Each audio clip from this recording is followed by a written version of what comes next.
right, and I am up on StreamYard. All right, let me pull you up. Thank you. Hey, Investments, Robert. pensions, 401ks. We got they're Cornell all pretty West with us complicated. today. We make sure that you understand it all. Give us a call at 708 Cannot wait to hear what he has to 1090. say. We're Megan Financial, and we're your partners in a happy retirement. Or visit us at megent.com. Securities and advisory services offered through Cetera Advisors LLC, member of FINRA SIPC, a broker-dealer and a registered investment advisor. Cetera is under separate ownership from any other named entity. The views depicted in this broadcast are general in nature and provided for informational use only. The views are not necessarily those of Cetera Advisors LLC. They should not be considered a specific investment or tax How much advice. All time? information is believed to be from reliable sources. However, we make Like 20 seconds. Okay, thank you. Always Keep in mind that tell me investing involves within risk, including loss of principal. within a Investment minute, decisions should be okay? based upon an individual's own goal, time horizon, and tolerance for risk. Consult your investment and/or tax professional regarding your unique situation. WCPT 820. Stand by. Thank you. Where facts matter. We can change the world, change the world, change the world. Yes, we can. We can change the world, we can change the world, change the world. This is the Santita Jackson Show. War and hate to a place of love, it's not too late. Gotta save the children, we can't wait. Let's change the world. Hey, everybody. Welcome to the Santita Jackson Show, WCPT 820, the nation's largest progressive talk radio station, and AM 950 radio, the voice of progressive Minnesota. YouTube, the Santita Jackson Show YouTube channel. Please get on over there. We're going to have Cornell West in just a few minutes. He's going to be with us throughout the show so that we can talk to him about his candidacy. Did you know that the Gallup poll showed that as of 2022, independence could become the dominant force in American politics? The plurality of American voters identify as independent. That is to say, while there are more registered Democrats than Republicans, there are more independents than Democrats or Republicans. Yeah. So whenever you hear corporate media telling you or just throwing cold water or throwing water on the fire that you have for an independent candidate, know that they're misleading you. It's just not true. The fact is, independents are the plurality of American voters. And so let's talk with him about that. What about his independent candidacy? He's no longer a Green Party candidate. He's an independent candidate. And you see, he's got a lot of fire. A lot of people feel great about Dr. Cornell West, the philosopher, the academician, the brilliant academician and college professor, Harvard, Princeton. He has just done, he has been everywhere, but he's also a Black preacher. And he comes from that tradition, not just in terms of his DNA, but in terms of his messaging. So we want to talk with him today. So I want you to spread the word. We're going to be talking with Cornell West about his candidacy, and then we want to have a Q&A with him, with you. That's right. We'll have Dwight McKee and Dr. David Gibbs and Bryce Green, but you need to call in at 773-763-9278 because he wants to hear from you. So let's get to some of these headlines, everybody. Abortion rights advocates won big victories in 3 states yesterday. Yesterday was voting day. Voters passed a constitutional amendment to guarantee abortion access, making it the latest state, that is Ohio, to take the step since Roe v. Wade was overturned last year. Indeed, in Ohio, they did something really interesting. They enshrined a woman's right to have the right to her full reproductive rights. It's in the Constitution now. In Virginia, Democrats took control of the General Assembly, meaning they can stop Republicans, led by Governor Glenn Youngkin, from introducing new abortion limits. Very important. In Kentucky, the Black candidate, the Republican, who is a very popular man, Daniel Cameron, in the state. Indeed, he is a comer in the party. Well, he lost his bid for the governorship. They reelected Mr. Bashir, who's from a long line he's from political royalty in Kentucky, but he attacked Mr. Cameron for supporting the deep red state's near total ban on abortion. So you can see abortion was a big issue, but what else was the big issue? Because many people are now trying to make it about President Biden. Will he win? You've got his policies are popular. Why does he remain not as popular. I want you to call me at 773-763-9278. Ivanka Trump will testify in her father's civil fraud trial today. And Israel's endgame in the Gaza Strip is unclear after a month of war. People want to know now that at least 10,000 people have been killed. When will this end? And Al Jazeera just reported that 2,800 people at least are under the rubble. So the numbers are way past 10,000. And Michigan Congresswoman Rashida Tlaib, who took over, who won the seat that John Conyers held for so long, she was censured. She said Palestinian people are not dispensable. Many people must know that her grandmother has been living in Gaza. Many of us don't know that, but she is Palestinian American, the first Palestinian American in the U.S. House of Representatives. And she said, speaking up to save their lives, no matter their faith, no matter their ethnicity, should not be controversial in this chamber. The cries of the Palestinian and Israeli children sound no different to me. 4 Republicans joined Democrats in not voting her down, but she was censured, 234 to 188. And there you have it, everybody. There you have it. And election night, what a night it was. I want to hear what your thoughts are. How well does this bode for Democrats as we move forward? We will see as we go. And the Cost of War Project is saying that that the mainstream media are classifying demonstrators in America, particularly those who've been protesting Cop City, as domestic terrorists. Watch out for the language that you're hearing in corporate media. And in Chicago, we're going to have high of 62 degrees. It will be rainy. Minneapolis, St. Paul, 52 degrees. It will be cloudy. There were no NBA games last night. They were supporting a get out the vote drive. Good for them. And the NFL, there was no game last night either. So those are some of the headlines on the Santita Jackson Show. Spread the word, everybody. Cornell West will be up in a few minutes. But first, we've got Pastor Vicki Johnson. Pastor Johnson has not one, but 2 churches. I love it. How can we worship with you on Sunday? Yes. Well, you can worship with me each Sunday at 9 o'clock a.m. at Lebanon Lutheran, 13100 South Manistee, and at St. Thomas Lutheran, 80th and Jeffrey Boulevard at 11:30 a.m. Both churches in Chicago, Illinois, and they can be seen on Facebook. Let's get to it. Well, good morning, Santita, and good morning to all of your morning stars and friends. There is good news. Legacies are often associated with people of note or fame. There are some leaders who left the biggest legacies that have changed the world. Albert Einstein, who gave us the theory of relativity and so much more in the field of physics. The Reverend Dr. Martin Luther King Jr., who led the group that put a fire in the civil rights movement all the way to the nation's capital and effectuated changing laws for equality. Mother Teresa, known for her work the world over, dedicating her life to the care for lepers, homeless, and dying in Kolkata, India.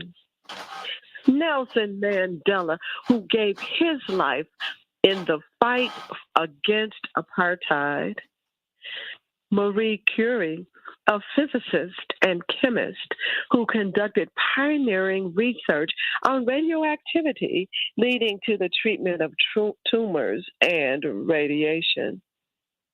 All of these people were Nobel Prize winners who have left great legacies behind. What about you?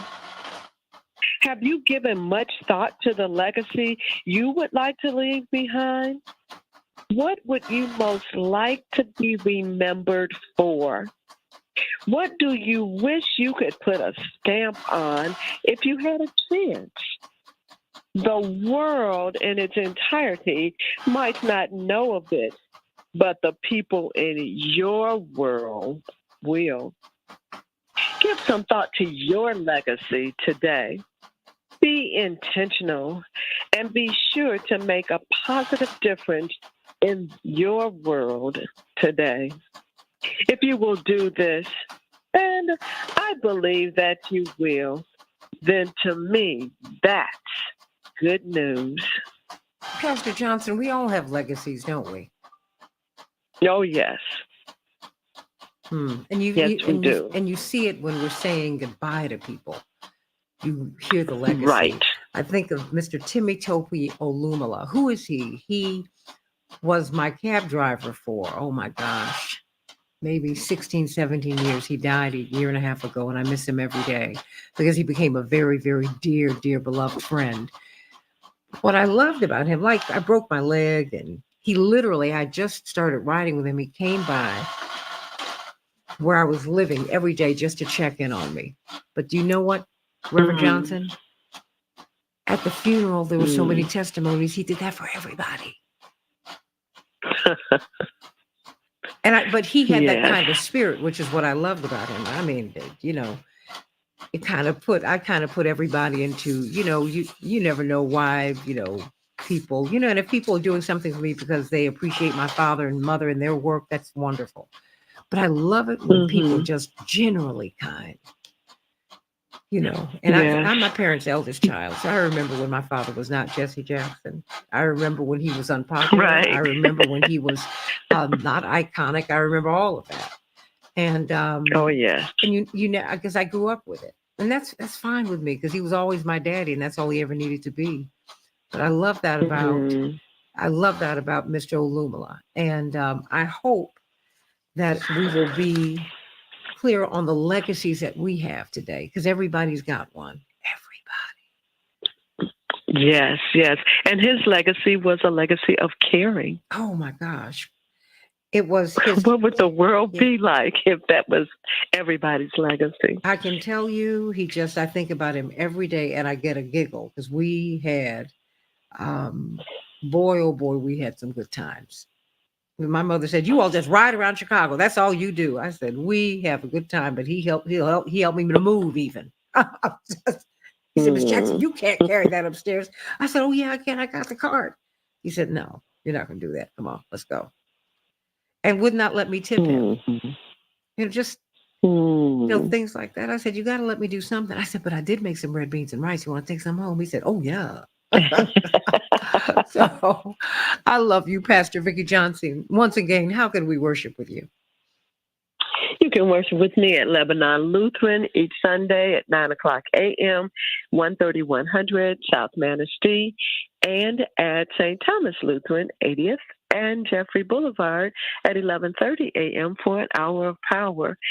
This is each Sunday, and it can be seen on Facebook. Oh, I love it. Love you so much, Pastor Johnson. Love you. I have got Dr. Shanina Knighton with us today. How you doing, Dr. Knighton? I'm doing pretty good. How are you? Okay.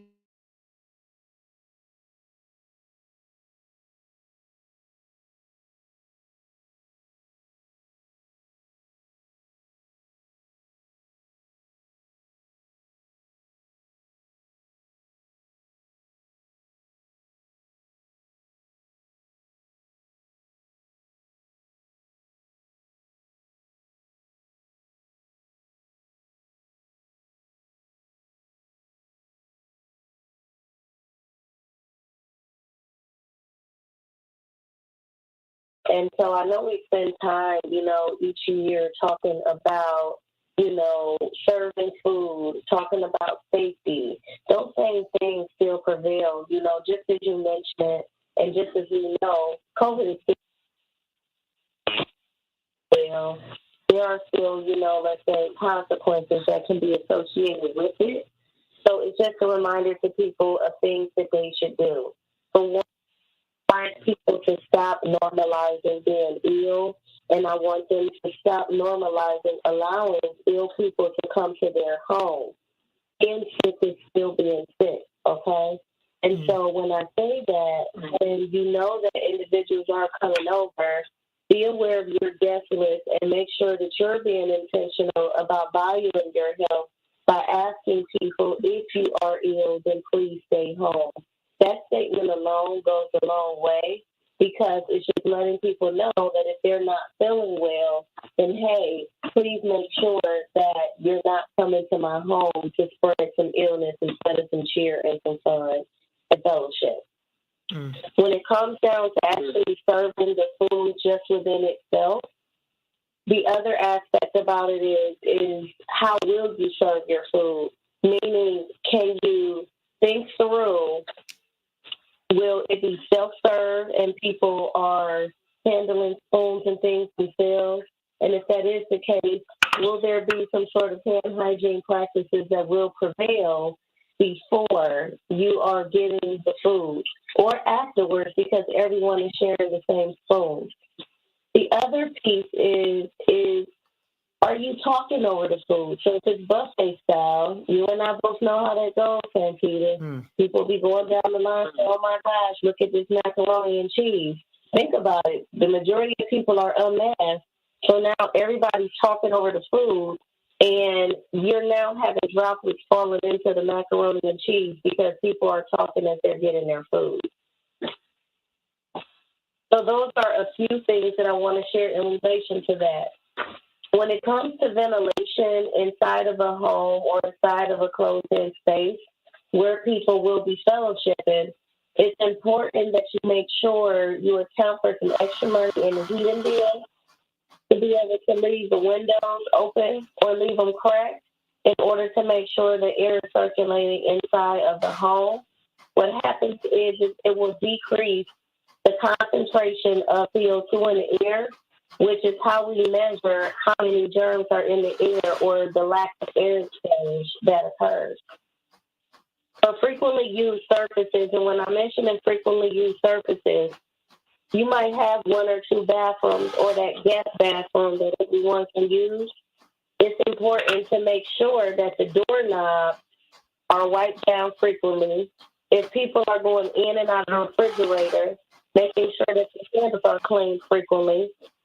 If people are going to be switching out, and let's say not everyone eating at the table at the same time, that the table is being cleaned frequently. And it's important to make sure, again, that you're watching how individuals handle the food, especially if it's at your house. I've seen people lick their fingers and be in such stuff. I've seen people, let's say, open up something in their mouth, meaning ranch dressing or something that they're getting ready to put on some food. They literally grabbed the bottle and opened it up with their teeth, opposed to getting something to open it up with their hands. Now recognize that everyone else is going to have to use that bottle. While some of these things seem very simple, they might seem what people would call petty. It's important in terms of ensuring your safety during the season that we know to be flu season. I won't tell. You know,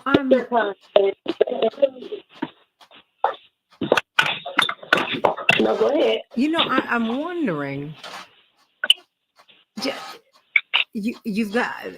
I hadn't thought about people opening like the salad dressing with their mouths. I missed that. It sounds crazy, but I've seen it happen. You know, I get it.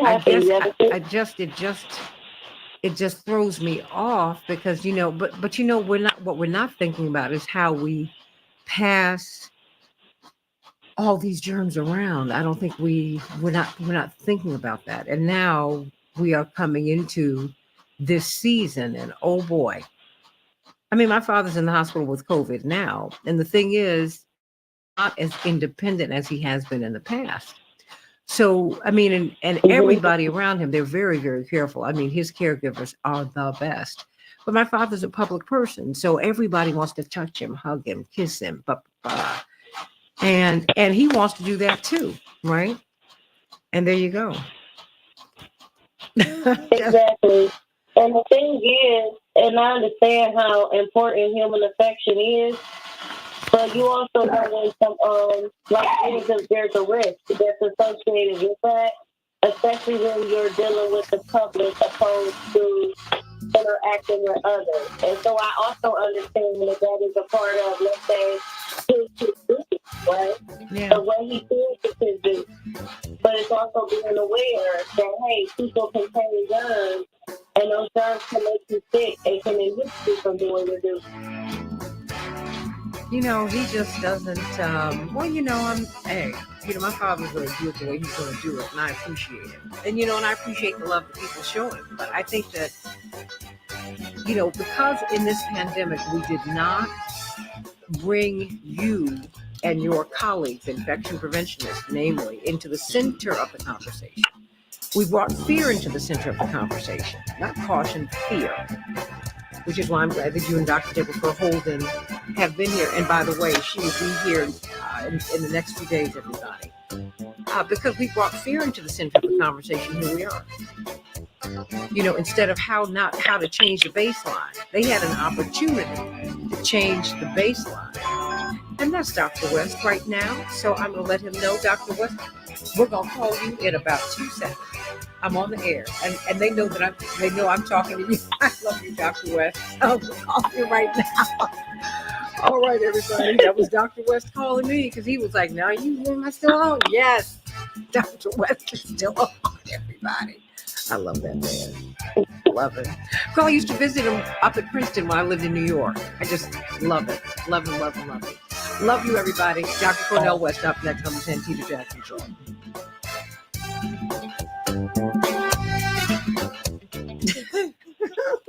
I just said, hey, it's Dr. West. I got to answer the phone. It was like it was my daddy. I just answered the phone. Hey.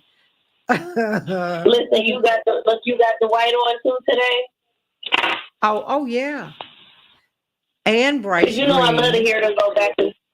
Oh yeah.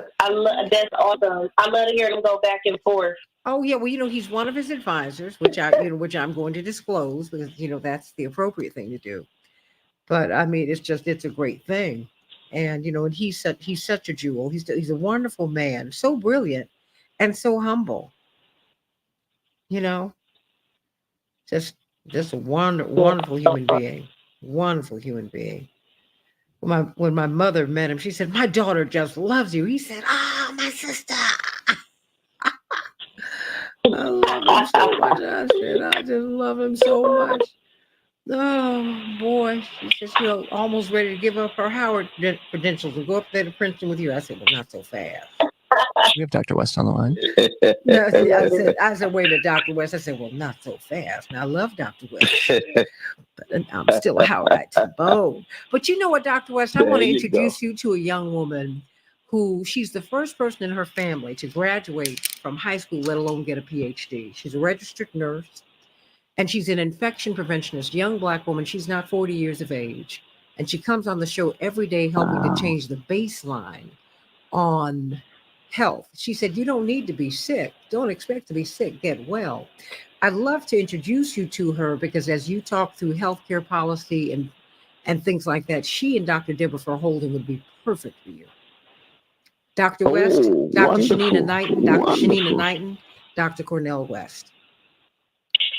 Nice to meet you, Dr. West. What a blessing to meet you, and I salute you. Indeed, that your journey is a grand inspiration to each and every one of us.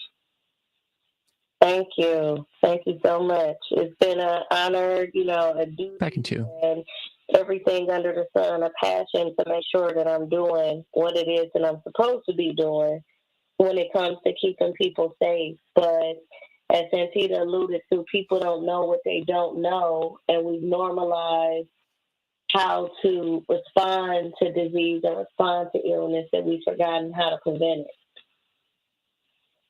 Absolutely. Well, you've just been of such great service to so many, and I really want to salute you over and over again, and continue to do the work that you're doing for the people. She is doing that. Love you, Dr. West. How you doing today? Oh, Lord. Oh, holding on, it's such grim times, my dear sister. I tell you, I hope you and your precious family is doing well. And, of course, I always got to salute Sister Jackie and Jessie now. Boy, she was giving us a fit last night. Dad's been in the hospital with COVID and trying to chase Mom down. Oh, no. He's doing well. God is good. Oh, 1 minute. Okay. Oh, no. See, the part of the problem with COVID is that we put so much fear out here. Fortunately, his Right. baseline health has been solid, and that helps you so much with it. That's good news. That's very, very good news. I can tell you that. But I am going to Good run over and God see him. Almighty. Oh yeah, I'm going to run after the show and see him. But he sent his love. In fact, he might be listening right now because when I told him you were going to be on, he Well, said, "You got Cornell. You got Cornell. You got Dr. give West." my brother, give him a big hug for me, brother Jesse. What a long distance runner of unbelievable service to the people, I tell you. Well, Good. he loves And you. people don't realize his genius. People don't realize his genius, Toby. He's got an Stand by. intellectual and rhetorical genius that is just, it makes Gardner Taylor have a smile on his face from the Get out of here. Change the world. That's preacher talk. I love it. We can change the world. Oh, stand by. This is Too the many Santita things. I love Jackson this Show. man. War and hate to a place of love. It's not too late. Gotta save the children. We can't wait. Let's change the world. I am Oh boy, what a profound honor to have this man with us today on WCPT 820, the nation's largest progressive talk radio station, 950 Radio, the voice of progressive Minnesota, and the Santita Jackson Show YouTube channel, and so many other places. I just want to thank you for being with us today. And there is heightened interest today as we talk with the brilliant, the anointed Dr. Cornell West, a philosopher, brilliant college professor, author, and really someone who has answered the call, this divine call to speak truth to power and to speak power into those who feel that they have been disempowered. Got to turn the lies around.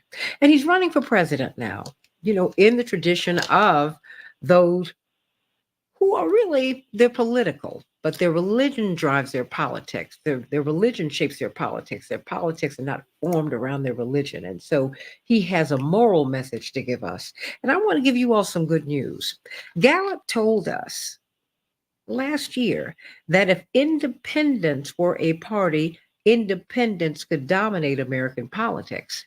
Now, mind you, the smallest group of registered voters are Republicans. Next to those are Democrats. But dwarfing Democrats are independents, and independents grow in number every day. Dr. West is running as an independent in a time in which the zeitgeist is calling for people to speak truth, power, and tell the truth. And so it is in this context that I say to you that I hope that you will vote your hopes and not your fears. I hope that you will listen to corporate media, but make up your own mind. Get some information. And that's why he's here with us today. I told him he has a home on this show so that he can let everybody know what he stands for and why this is something he doesn't have to do, but it's something that he does have to do because God do it. Dr. Cornell West, how you doing today? Oh, I'm telling you, I'm always inspired when I'm in dialogue with folk who are keeping their eyes on the prize and eyes on the kingdom, and that's a beautiful thing. I hope Brother Dwight is doing all right. You know how special he is. He did better than that, brother. Come on, I had to keep it to myself for 30 minutes. I'm gonna bring Dwight on the tip now. Yeah, he's because everybody loves Dr. D, but he is an advisor to Dr. West. And I'm so glad to know that. And you can hear that because Dwight is absolutely brilliant. I have someone else who I want to introduce you to, Dr. David Gibbs and Bryce Green, young doctoral candidate from Indiana, who's absolutely brilliant. They're going to be with us at the top of the hour. But I wanted to... Wonderful. Well, let me just say this about Brother Dwight, because he's a spiritual and intellectual mentor, because so that it goes far beyond advice. That I don't exist without that brother. You know what I mean? That he's in my spirit, he's in my heart, and in that sense, I appreciate you saying he's advisor, but you know that he cuts at that level of mentorship. Mm-hmm. And I know that Brother Jesse understands, and Brother Sharpton, because he's been close to both of those brothers. We were there at the funeral of his blessed mother. You remember the funeral there? Lois. Oh yes, my God, what a giant, what a giant she was and still is in so many ways. But I just want to throw that out. I just want the world to know You know what? When it comes to Brother Dwight McKee, I'll sing a song like Luther Vandross. You give me some time. You know what I mean? I'll give you the reason. How about that? Oh, Oh, that's oh, it. That's it. That's it. come on. I'm with you. I'm rolling with you. I'm That's it. rolling with That's you. it. At least I'm Lord. trying. Just a little quick for me. That's all right. That's all right. Dr. Cornell West, Lord, everybody. yeah. Call us at 773-763-9278. But right now, people want to hear from you. Why are you running for president? Let me just start with that question. Why? Well, one is I was thinking if I remained silent at the presidential level, then there wouldn't be any voices that are focusing on poor and working people. There wouldn't be any voices that understand what's going on at a serious level in Gaza. There wouldn't be any voices opposing the militarism of the U.S. government. There wouldn't be any voices that raising the issue of ecological catastrophe and the fossil fuel company obsessed with profits on steroids. There wouldn't be any voices that are zeroing in on the plight of precious brothers and sisters in the hood and in the barrios and the reservations and poor white communities. It's a matter of keeping alive a legacy. It goes all the way back to Frederick Douglass and Harriet Tubman, but it goes all the way through Martin King, Malcolm X, Jesse Jackson, A. Philip Randolph.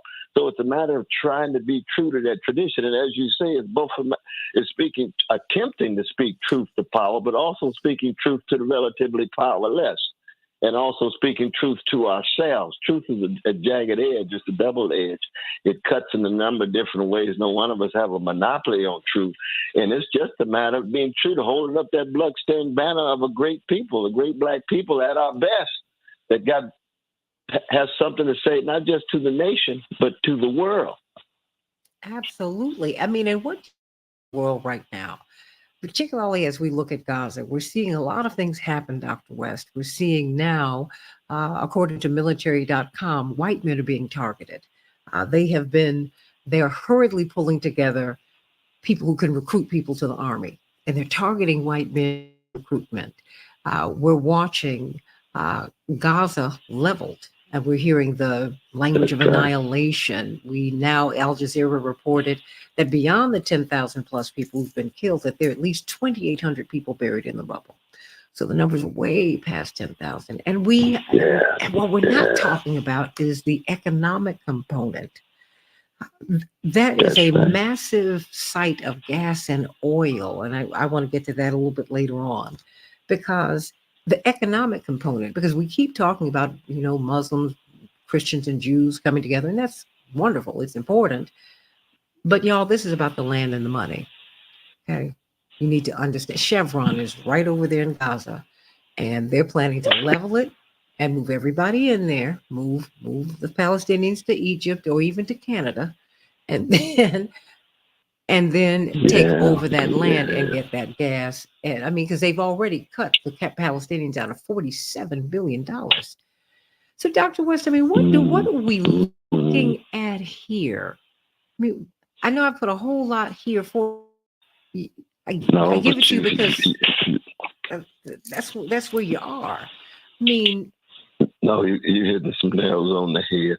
I mean, we go back to the great Howard Thurman, where he talked about the hounds of hell, which is organized greed and institutionalized hatred and routinized indifference to the suffering of vulnerable people. Now, it takes a different forms. Organized greed can take the form of predatory capitalist processes where people will do anything to make money and crush people.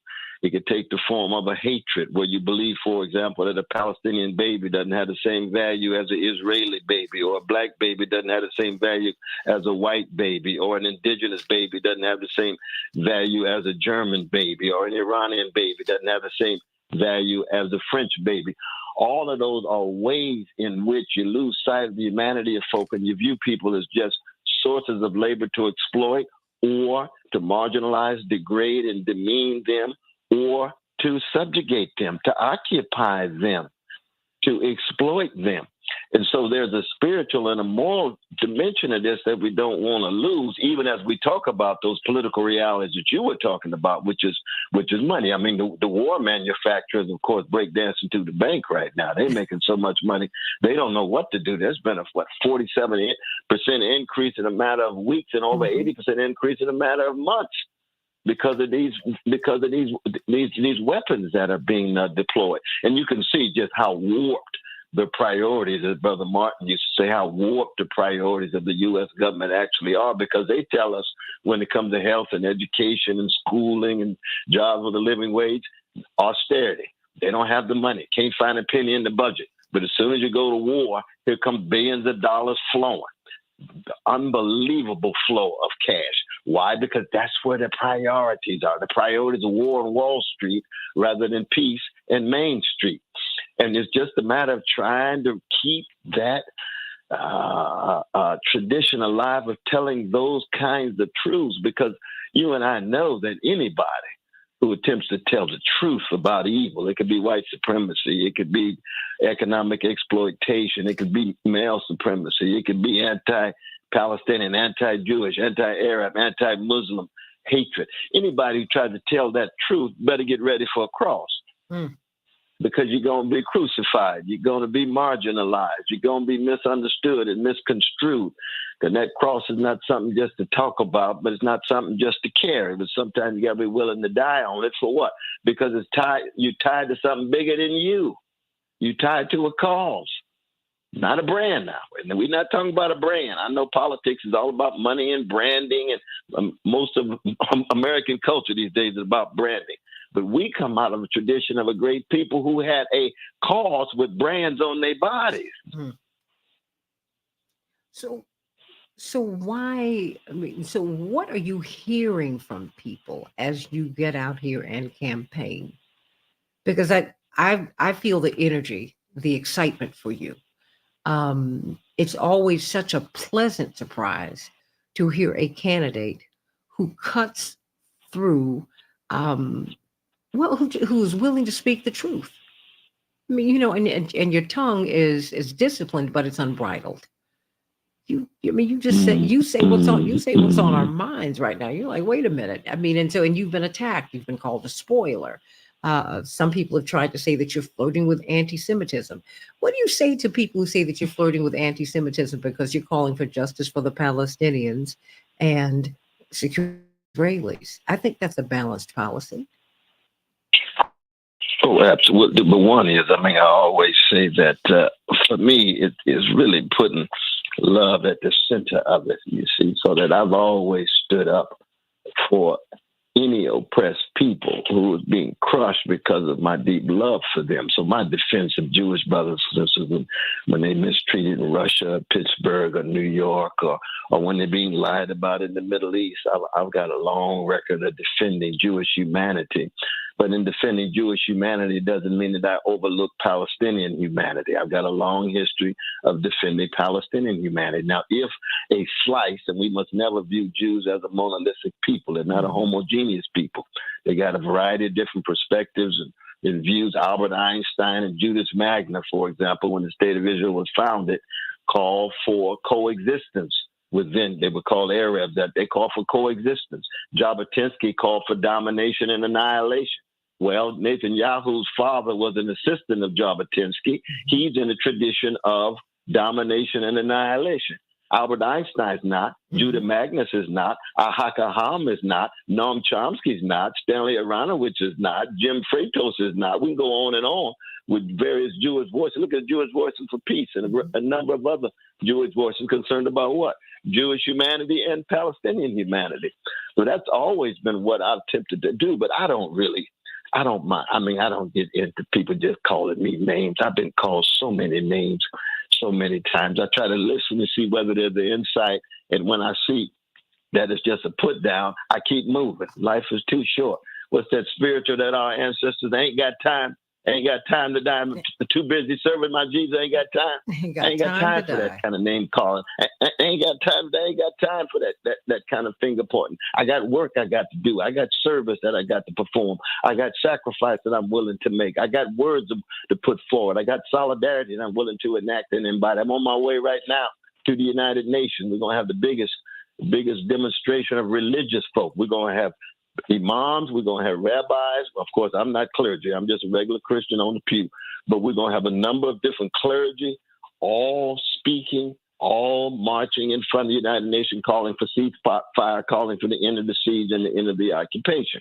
So that's the important thing. You just got to keep busy trying to serve the people. And of course, as a Christian, for me, it's also to God be the glory. But I don't want to get too theological this morning. But you have to in these times because these people are talking about using nuclear weapons. I mean, what do you say to that? Because they're talking the language of annihilating a people, of using nuclear weapons tactically or otherwise. What do you say to that? What would you want your Secretary of State to go and do when you become president?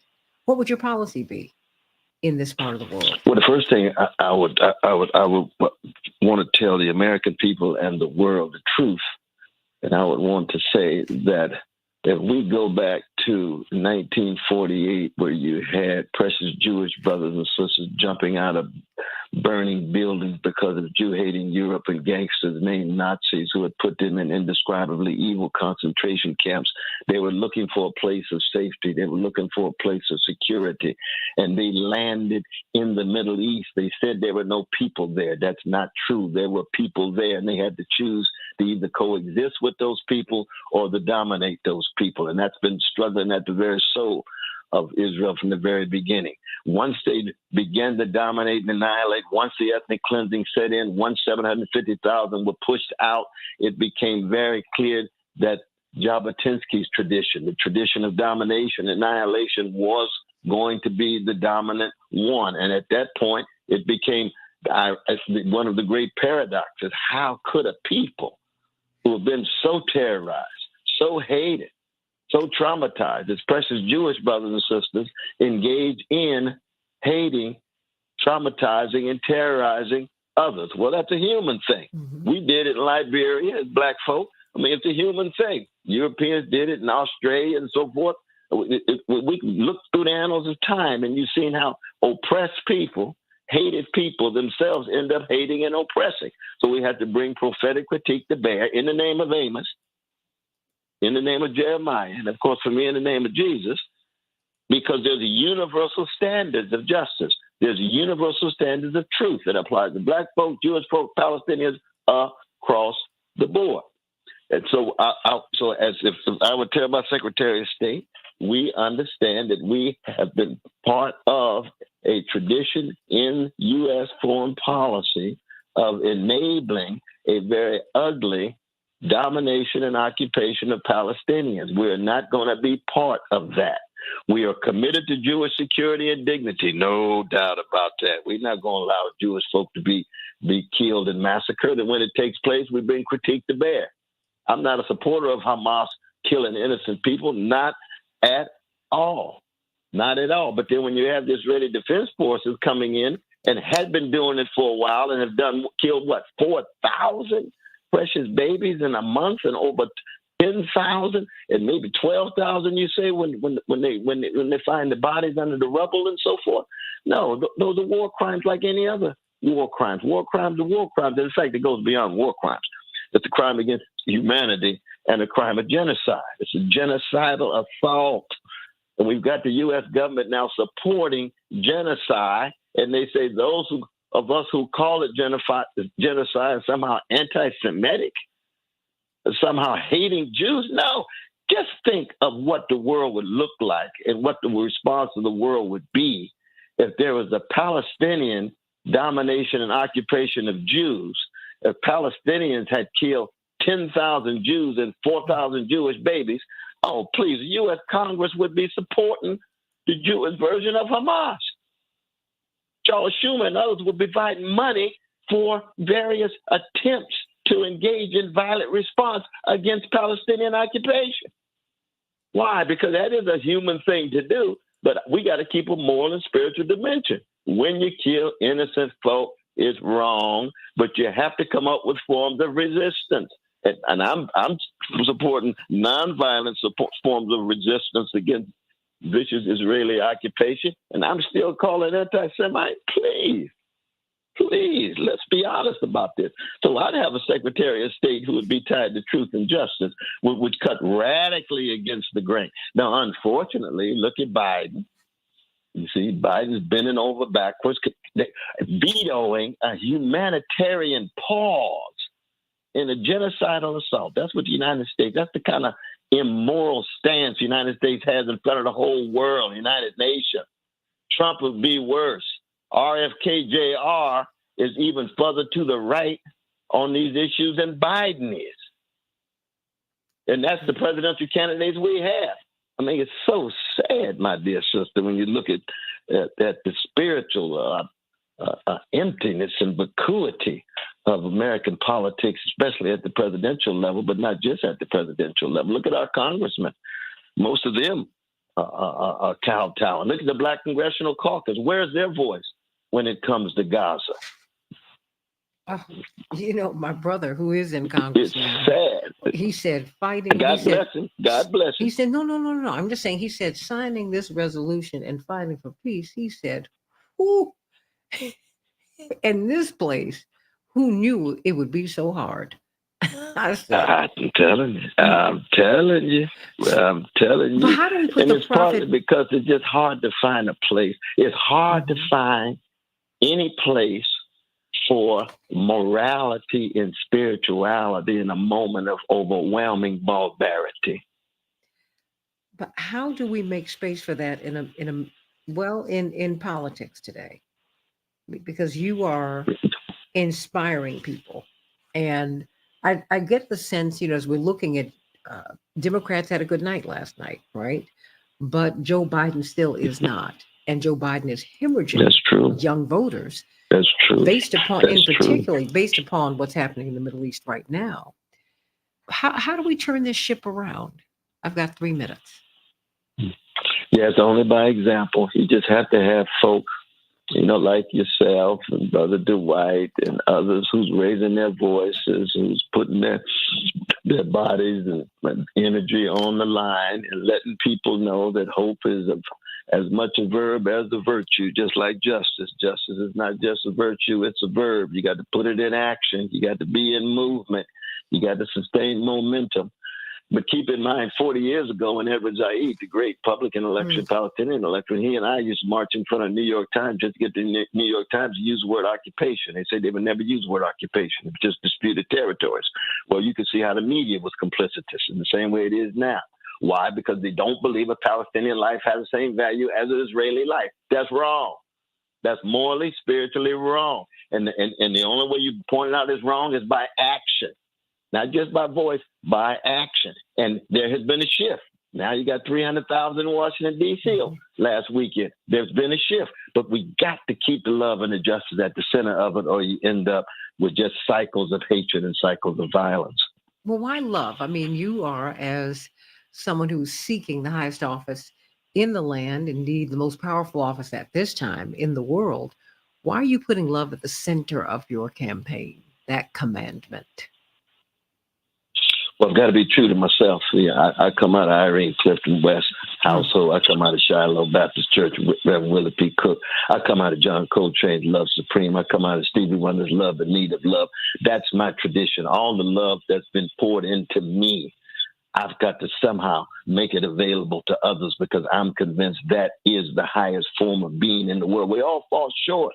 We try again, fail better. We all fall short, but that is what the standard is. And once you forget the standard, and all you do is just recycling hate, recycling contempt, recycling violence, then you end up with history of the slaughterhouse. And that's exactly what we've seen in its dominant forms. And that's what Martin King and others were trying to tell us, that there is another way. We could be a countervailing force. We can be countervailing examples in a world in which there's so much hatred, so much greed, and so much cowardliness. People run around so scared and intimidated, want to fit in an unjust status quo. There's a joy in trying to live a life of love. Even when you fall on your face, you can bounce back, but there's a joy there. And of course, joy is always the fruit of a genuine love, just like pain too. Now, we won't get into Frankie Beverly and joy and pain, but the pain and the joy go hand in hand in the love. You know what I mean? Well, look, if you do that, then I got to go back to you and you and Tavis sitting on the front row, dancing to Joy and Pain at the convention a few years. Come on now.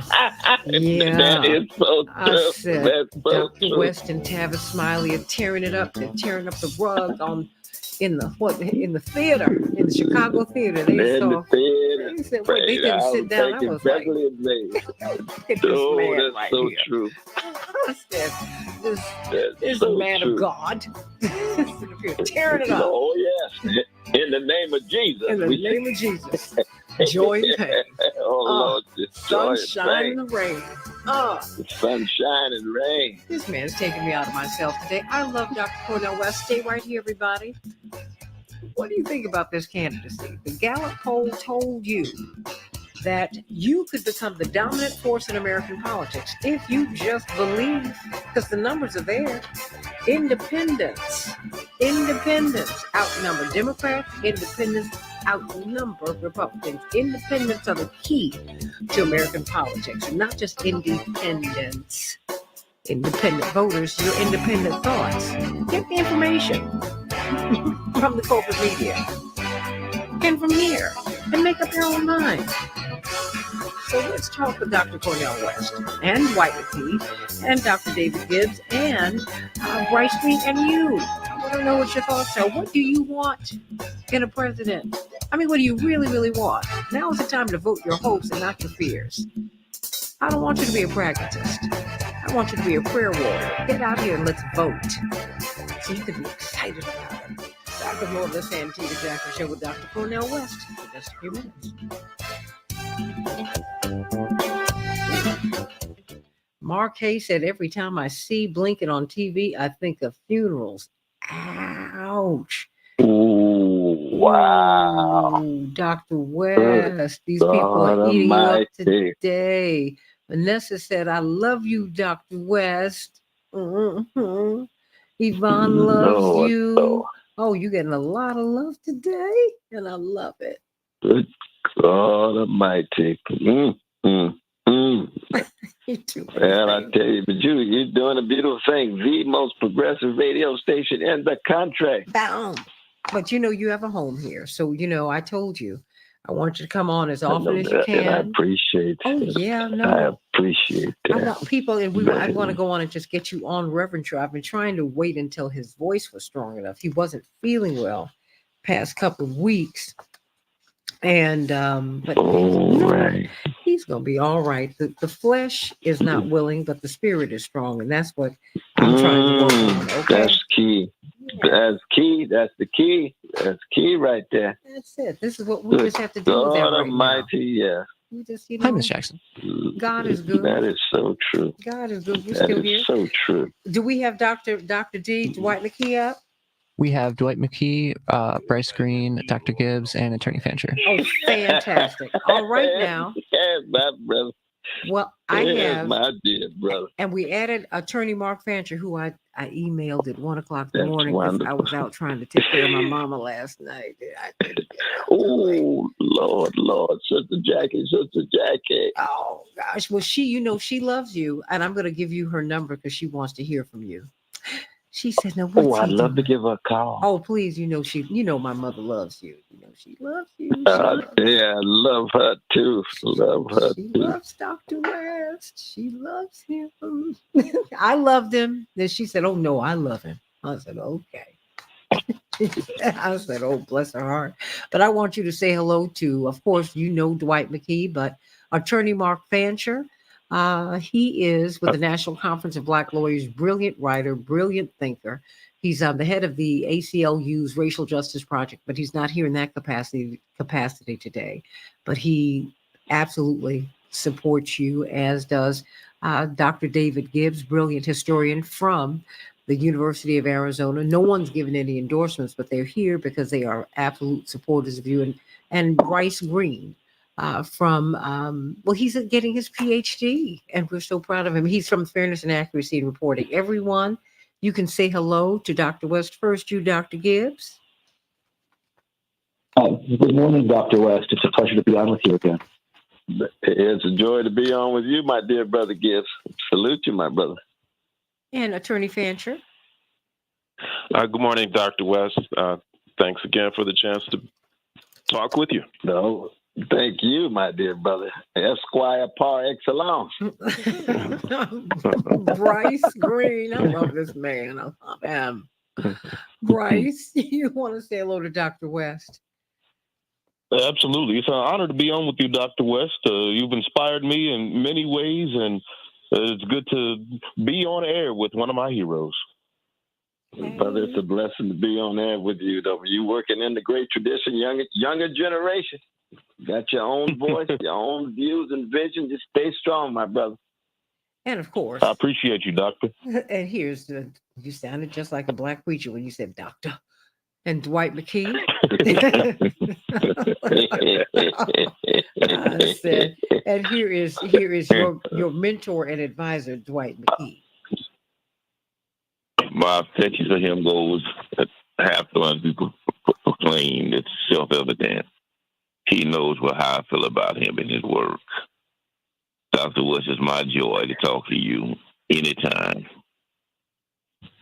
Well, brother, you know I don't exist without you. You in a league of your own, and when you and Jan and me and Anna Heat to get together, we start fusing the emotions with the Temptations and a little Mighty Dale with Junior from Arkansas and taking it to a whole new level, brother. Don't forget Blue Magic. Don't forget the Delphonics. I did a show with Blue Magic. Yeah. Boom. Life is a three-ring circus. Life is a three-ring circus. You know, that was written by a black sister named Vinnie Barrett. Vinnie Barrett wrote most of their sad songs. She graduated from Howard University. Oh, come on, of course. Oh yeah, Vinnie. She's still alive. She's strong. She with Bobby Eli. And Dwight know all those folks. She wrote Three-Ring Circus. I mean, she wrote some of the great. She wrote the song for Billy Paul. Me and Mrs. Jones. That's exactly right. Back in 2 minutes. Dramatics got hold to it and took it to a whole level with Ron Banks and DJ Reynolds. But this is the great tradition that we're talking about. You see, this is the great tradition we're talking about. How do I know all these people? My babysitters played this stuff on the record player over and over and over again. Well, you know, Dwight's sister was my babysitter, and I was in her wedding as a little girl, Martita. No. Oh yeah. No. I'm a Tita. She's a Tita. That's right. I love my Martita. Well, Dwight has a rich tradition in music with the Hawkins family. Mm-hmm. Well, he's one of the best coaches I've ever had. I mean, because he absolutely. Oh Lord, have mercy. He knows, but he well, you know, he's a polymath. He just knows everything. Yes. And that's. But he's a Renaissance man at the highest level. Renaissance man at the highest level. And that's because he loves the truth and beauty, and he loves the people all at the same time. Wow. And that's a very rare combination. You know, a lot of people love the truth and don't love beauty. It's like Socrates, you know, who loved wisdom but never. Back in 30. So he never loved anybody. Nobody's ever. You never shed a tear in your life. You never loved anybody. You know, that's the truth. And we have both of those. Jesus wept, Socrates argued, and blues people brought it together. And now that the whole world has the blues, you either learn something from a blues people or you lose your world, you lose your planet. Now that America has the blues, you either learn something from a blues people or you lose your democracy. So you ought to listen to John Coltrane. You ought to listen to Martin King. You ought to listen to Fannie Lou Hamer. Stand by. They got some truth and they have some love and they got some example that if the world doesn't get in on it, you're going to lose everything. How about that? Stand by, y'all. We can change the world, change the world. This is the Santita Jackson Show. War and hate to a place of love, it's not too late. Gotta save the children, we can't wait. Let's change the world. Oh, I'm loving it. The Santita Jackson Show on WCPT 820, the nation's largest progressive talk radio station, and AM 950 radio, the voice of progressive Minnesota. I'm going to reach out to Congresswoman Ilhan Omar and Congresswoman Rashida Tlaib so they can talk about, I want you to hear from them and Cori Bush and so many people. whose words are misconstrued and who are misunderstood. I don't want that to happen here. You know, we seek truth on the Santita Jackson Show. It's a joy to be with you today. So excited to have this man, this great prophet, who is running for president. And what a joy that is. The Right Reverend Dr. Cornel West. I know you say you just in the pew, but that's all right. I put you up there in the pulpit because you know you can handle it. We love him. And so we want you to call us at 773-763. I know a preacher when I see one. Lord. 773-763-9278. We're talking with him about his presidential campaign, about you voting your hopes and not your fears. We're talking to you because Gallup has said that you independents outnumber Republicans. You independents outnumber Democrats. You independents can become the governing force in American politics. And you can skew Republican or Democrat, but people are thinking for themselves. And it's something to be said for this man who's bringing so much energy to the campaign, who's running as an independent. And the independents really, even though the corporate media is trying to ignore them, they are garnering the energy. They always do. Bernie Sanders gave you the energy. Jesse Jackson gave you the energy. And something in this particular era will not allow that energy to be snuffed out. So let's talk about it here on the Santita Jackson Show. So let's get to some of these headlines because I want to get to them very, very quickly so that you can talk to Dr. West. And I want you to call us today so that you can hear from him. I don't want you to hear about him. I want you to talk with him. Abortion rights advocates won big victories in 3 states yesterday, in Ohio, in Virginia, in Kentucky. And voters in Ohio passed a constitutional amendment to guarantee abortion access. That's right, making it the latest state to take this step since Roe v. Wade was overturned last year. Ivanka Trump will testify in her father's New York civil fraud case today.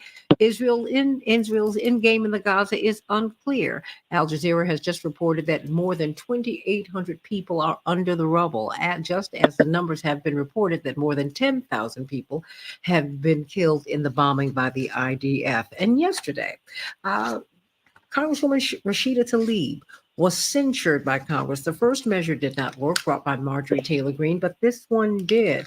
It's important for us to remember that her grandmother is in Gaza, everybody. She said Palestinian people are not dispensable. Speaking up to save their lives, no matter their faith, no matter their ethnicity, should not be controversial in this chamber. But the cries of the Palestinian and Israeli children sound no different to me. There were 4 Republicans who voted against this measure, but the measure did pass 234 to 188. Keep on fighting, Rashida Tlaib. In Chicago, we will have a high of 62 degrees today. In Minneapolis, we will have a high of 52 degrees. No NBA games were played last night in their effort to get out the vote. Dr. Cornel West, you're joined by your advisor, Dr. D. Dwight McKee, Bryce Green, brilliant young writer and PhD candidate from Fairness and Accuracy in Reporting, brilliant academician and historian from Fairness and Accuracy in Reporting, from the University of Arizona, Dr. David Gibbs, and attorney Mark Fancher, National Conference of Black Lawyers, brilliant author and opinion writer. Let me just start with you at the top of this hour. Again, you are running, and what is you are running why, and what is your platform, Dr. West? Well, my platform actually comes out of the legacy of Martin Luther King Jr. I want to abolish poverty. I want massive disinvestment from military for reinvestment in various social programs that satisfy the needs of ordinary people, from healthcare to housing to quality education. And I want to ensure that the American empire, by empire I mean the 800 military units around the world. By empire I mean 57 cents for every dollar goes to the military budget. I want the American empire to be cut back in the name of the empowerment of the American people. How does that? And that's the overarching vision. So what you end up with is looking at the world through the lens of brothers and sisters of all colors who are poor and working class. What does the world look like from people who are poor and working class. What it means, you acknowledge that their needs are holy, that their needs are sacred, that their right to education, their right to health care, their right to decent housing, their right to a quality community, their life to quality relations sits at the center, not the profits at the top, but the people at the center. And so you just begin with an abolitionist project. And that's what Martin was talking about. He wanted to abolish poverty. He wanted to ensure that racism and all the various kinds of forms of hatred were highlighted and rendered accountable. He wanted to fight against the militarism abroad. And he also was against materialism. And that's a very important issue because that's a spiritual issue. He understood, in fact, that the obsession with profit and money were forms of idolatry that rendered the soul empty and that rendered the conscience chilly. And a chilly conscience means you don't have sensitivity and a sympathy to other people who are suffering. So he knew there was a spiritual dimension to all of this talk about politics. And there's so much of American politics these days has absolutely nothing to do with spirituality and morality. It's all about the manipulation of power. And I think that what my candidacy about, what my run for president is about, is always subordinate to the running for truth and justice. It's very interesting as we pivot to Dwight McKee and Bryce Green and Dr. Gibbs and Mark Fancher. People are calling you a spoiler. Indeed, there is a headline article in Newsweek that says that you hurt Joe Biden more than you hurt Donald Trump. What do you say to those charges? Well, Biden is not yet the candidate. We're living in real time. I'm thoroughly convinced that Biden's going to run out of gas. Trump can end up in jail. I don't know exactly who I'm running against. I know I will be running for the next year. But whoever the Democratic candidate is, he or she will have to earn the vote. He or she will have to do something or show they've done something that would earn the vote, so people would say, we're going in Democratic Party direction as opposed to Brother West. I don't mind people criticizing me. I don't mind people going another way. I just want people to know there is a way that I am pursuing, and I'm trying to make a case to them. If they're unconvinced, that's fine. I mean, I can still love them. I don't think that everybody got to follow me. I'm not some kind of Pied Piper. I'm out here trying to bear witness, to lay out a program that has to do with empowering poor and working people, not just here, but abroad. That's why I believe a baby in Gaza has the same value as a baby in Tel Aviv and a baby in Chicago and a baby in Addis Ababa and a baby in Lagos. That's the spiritual and moral dimension that I'm going to hold on to regardless of how many votes I get. Why did you run as an independent and not as a Democrat? Oh, Democratic Party is so rotten in so many ways, my dear sister. The corporate interests have just completely exhausted so much of the best of the Democratic Party. You've got some progressives on the edges, there's no doubt about that, but they don't in any way constitute the essence of the party. The Democratic Party has sold its soul to Wall Street and sold its soul to militarism and war. And I think we can easily make an argument that, in fact, the Democratic Party, especially in the last, let me see, Brother Jesse, the last time he ran was about 88. Mm-hmm. Is that right? That was it. About 88. Mm-hmm. That was the last major manifestation. And our dear Brother Obama, God bless him, he and Michelle and the two precious girls. But we know, he's dropping 26,171 bombs in 1 year in 7 countries and walking around with a peace prize. And you say, hey, Barack, we love you, brother, but let's be honest. You live in a contradiction here, brother. The militarism is out of control. The same is true. Where's the concern with poverty? No, it's Wall Street. You can bail out Wall Street, can't bail out Main Street. So that since about 88 or so, with Jesse, the last major manifestation of it. Now, of course, Bernie Sanders came back, building on 84 and 88 of Jesse Jackson. And he, in some ways, the last gasp. But now even Brother Bernie, when it comes to Gaza, though, Biden's got Bernie in his back pocket, it seems. It's sad to see my dear brother Bernie Sanders not even calling for a ceasefire. That's the least he can call for. The least that ought to be done, given the genocidal assault taking place. So the Democratic Party, I think, is just beyond redemption in terms of its relation to poor and working people. It's a sad thing to behold, a sad thing to say, but you have to say it. Dwight McKee, your comment about this candidacy that you are advising, what do you see in Dr. West's candidacy that is unique to this moment? Well, the problem with American politics is that they don't believe that love and power can coexist, because historically they've seen power as an expression of domination. And what Dr. West is doing is changing the paradigm on that, because he sees America as a vehicle by which all of the power and all the resources that God has granted us can be used for the good of people everywhere. And it can be shared if there is the willingness to share and the willingness to care and to love. And so I think that he is the man of the moment. He is in the prophetic tradition of Jesus, of John the Baptist, of Dr. King, of Jesse Jackson, where he is saying to the world that you actually can study war no more. You can put together an economy that's based on peace, that you can turn these swords into plowshares and create an agricultural economy and a health economy and an education economy rather than an economy built on bombs and murder and plunder. So I think he really is prophetic in this hour. I applaud him. I always tell him he went from teaching history to making history. Amen to that. Mark Fancher, your view of this candidacy. Well, I don't believe that God creates or causes atrocities, but I do believe that when they happen, he does, because he loves us so much, gives us an opportunity to push humanity beyond that. And so when all of this happens in Gaza, I don't think it's any coincidence that he touches Dr. West on the shoulder and says, you need to enter into an arena that you generally don't run in.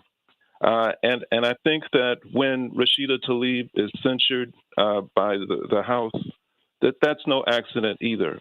I think both of these figures are not politicians. They're freedom fighters who are engaged in the electoral process. And I think that it falls to us, the rest of us, to take advantage of the opportunity that we have to break the duopoly, to break out of this system that is governed by one capitalist party that goes by two names, and to go in a completely different direction.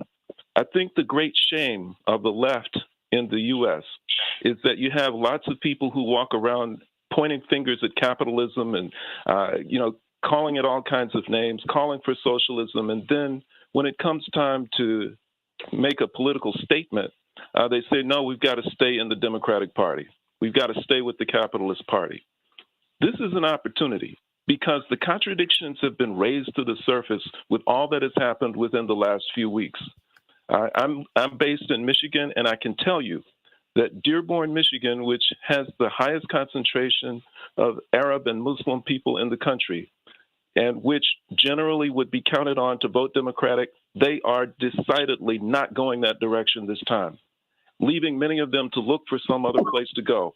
And Dr. West is the place to go if they're looking for, an administration that is going to break away from militarism, from the atrocities of Zionism, and all of the things that have caused so much pain within the last number of years. So I think it's highly significant that he's running. And I think it becomes our responsibility as people of goodwill to seize the moment, or as they used to say in the 60s, to seize the time. Dr. Gibbs. I think that, as Attorney Fancher just noted, we are dealing with essentially a two-party sort of duopoly. And, for all these sort of energy that goes into the, hatred of Trump and hatred of Biden on both sides, two parties aren't really that far apart on substantive issues, particularly on the issue of Ukraine and the wars in Ukraine and the war in Gaza. Both parties are overwhelmingly supporting those wars. And we need a challenge to the pro-war consensus, to the pro-war dual party, you might say. And both parties really are mostly supportive of neoliberalism. I think you've had the Biden administration take some tiny baby steps away from it, but no more than that. What we really do need is a break with neoliberalism and an economic policy that is going to serve people and that speaks in the language of abolishing poverty, because that's what we have to do. And so I see Cornel West's candidacy as a direct challenge to this sort of two-party duopoly that we have here, and the need basically that's very clearly seen in the public to have something else, to have an alternative to these two parties that have become so dysfunctional and so incapable of addressing the problems that we have. One more thing I think that is significant about the Dr. West's candidacy is that the United States is a religious country. There are a lot of very religious people in the United States, and the fact that he is able to address the issue of religion in a progressive way is a positive development. The American left hasn't been able to do that very well on the whole. I think that the American left hasn't really addressed the issue of religion, and addressing it the way Dr. West is addressing it could be a way of broadening support for the left, building a larger, potentially working class base, and that would be a real innovation in American politics. It would help me, because I have to tell you, I'm not a woman of faith. I believe in God, and I'm a church person. And to see the Democrats in particular and the left push God away is it is a turnoff. Mm-hmm. Bryce Green. Yeah. Bryce, you there? Well, for me, this candidacy, it represents, like everyone said, a break with the duopoly. But what's really important about it is that it's bringing to light issues that aren't often talked about in the American public, issues like the dismantling of the empire.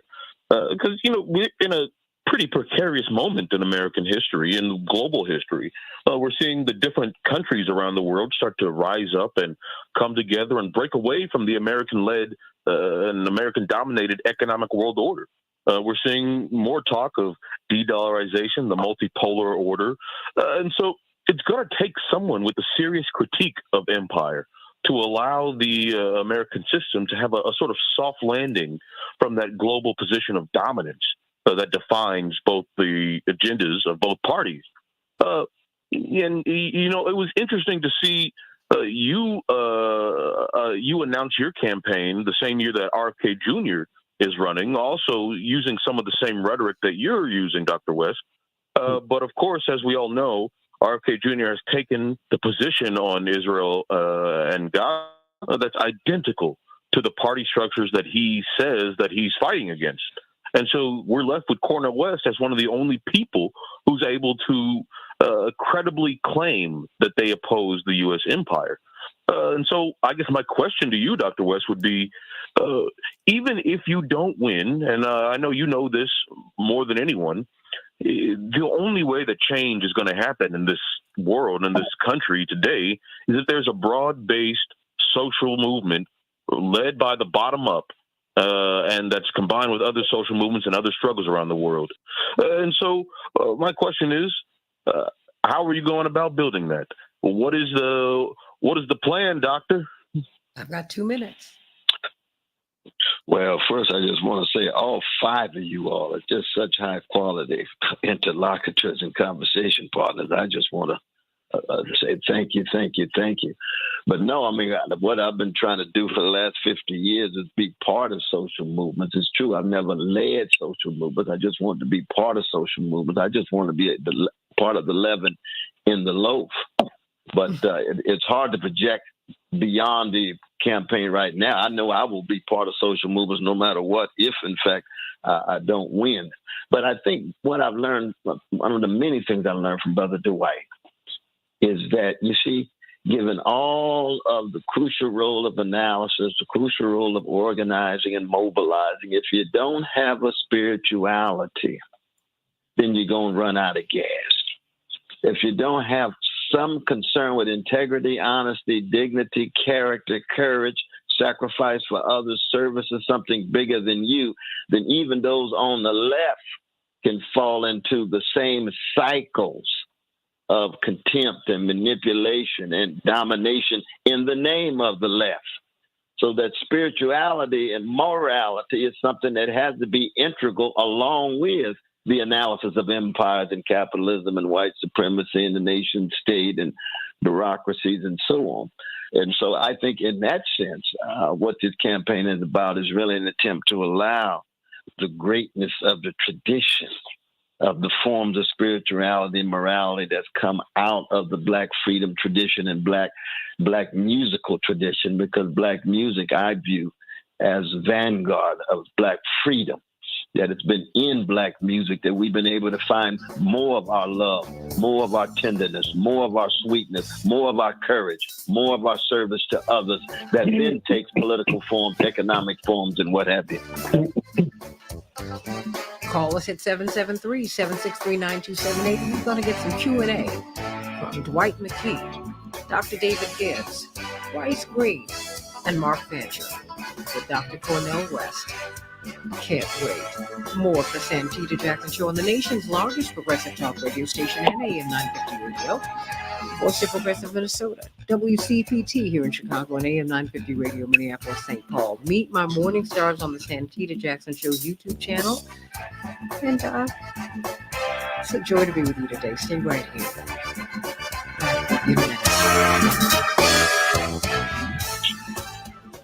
Now we're still on Dr. West, so that you know we're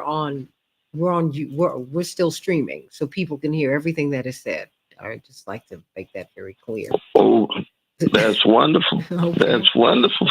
To make that very clear. So now this segment will go into, I wanted people to hear what they found appealing about your candidacies. Because I think, in this time with most Americans are independent, and those numbers are growing every day. And they're told all the time that these independent candidacies, the candidacies that function in their spirit, cannot work. And I want them to know that that's not true. I mean, Dwight, this could work if that's what you want. Bill Cosby did a commercial for Reverend in '88, Dr. West. And he did it from the set of The Cosby Show, which of course was huge because that's the biggest sitcom in the history of American television. And he said, now is the time for you to vote your hopes and not your fears. He said, have you ever gone to the polling booth and you just said, oh, I'm going to vote? He said, now you can go and say, I'm going to vote. I'm going to vote for someone I really want to vote for. He said, well, you know what, that person is here. And it's Reverend Jesse Jackson. Oh, my parents did not have bigger supporters in 83, 84, and 87 and 88 than Bill and Camille Cosby. I'll tell everybody that. Had it not been for them, they couldn't have run. Wow. Wow. They couldn't have. Good God, man. I know I was right there in 84 and 88 with a big smile on my face. Well, and I was just beginning to read about you. Cha-cha, loved it. Yes. Oh, yeah. Because some of my best friends were up at Yale and at Harvard. So, we heard about this doctor at Princeton. We heard about this Dr. West. And it's like, man is fire. He's fire. It's like, oh, really?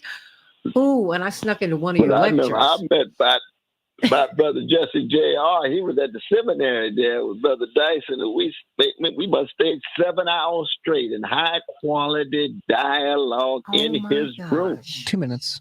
Yes, my dear brother Jesse Jr. He's getting that PhD now. God. You've inspired him. He's going to get his PhD in that. Well, he's already written that powerful text, The Finger of God. That thing is he's written a classical text, getting at the heart and core of the whole genealogy of the presidency tied to pardoning and how to connect to our precious brothers and sisters in mass incarceration. But that's part of the variety of genius and talent in the family of nobility, which is the Jackson family. He is the sweetest. I'm just telling the truth. I'm so glad my mother's not here, so she can tear each one of us up, because that's what she's going to do. These crazy kids. She can tell you, Dr. West, you be quiet. These kids. These kids, they get on my nerves. These kids. No, she knows. 1 minute. Jesse did a magnificent job on these kids. I can tell you that. Oh my goodness! Well, they're good people, and that's why we stick with them. That's why we try and keep them around right now. We try. My mother makes it hard, but we're trying. Lord, that's- she's a giant. She Oh, that's- is a giant, a jewel and a giant. She is. Well, that's Dwight's butt. Oh, yes. Yes. Yeah, Doc, she got the best of my love. Yeah, that's my partner. Oh, whoa. That's right. The best of his love. They are just everyone, Dr. Fancher and Dr. Gibbs and soon to be Dr. Green. They are Dick Gregory reincarnated. Ooh. Doesn't get better than that. Doesn't get better than that. Dwight and gone through the hutches. Lord have Stand Jackie sees things. We can change the world. Jackie is a visionary. Sees things. We can change the Don't world. let everyone know my mother is a nut. Change the world. This is the Santita Jackson Show. More and hate to a place of love. It's not too late. Gotta save the children. We can't wait. Let's change the world. I am breathing. Q&A with Dr. Cornell West on the Santita Jackson Show. Call us at 773-763-9278. But let me start with you, Dwight McKee. What question do you want to pose to Dr. West? Dr. West, so much resistance has been around you in terms of your position on Palestine, and can you clarify that just a little bit so people can be real clear on where you are and the consistency you have on that issue? Yeah, no, I appreciate that, Brother Dwight. That I've for the last 40 years, I've fundamentally tried to get people to see the ways in which Palestinian humanity has been overlooked, rendered invisible, or attempts to crush it. People act as if Palestinians either don't exist or as if they're disposable, as my dear sister Rashida said with such power in Congress just yesterday. And of course, I come from a black people whose humanity so often is rendered invisible, or is we don't exist. We know the great novel by Ralph Waldo Ellis, An Invisible Man, an Invisible Woman as well. So that I've always been concerned about any people's rendered invisible. And so in that regard, for the last 40 years, I've been calling for an end to the occupation. I've been calling for Palestinians to have equal dignity and equal rights and equal access to not just resources, but also treatment under the law. And that means that you cut radically against the grain. Because a lot of times when you say that, it's almost as if when you say, well, you think Palestinians ought to have equality, so that means it's inequality for Israelis or inequalities for Jews. You say, no, this is not a zero-sum game. Not at all. Love is a gift that forever gives.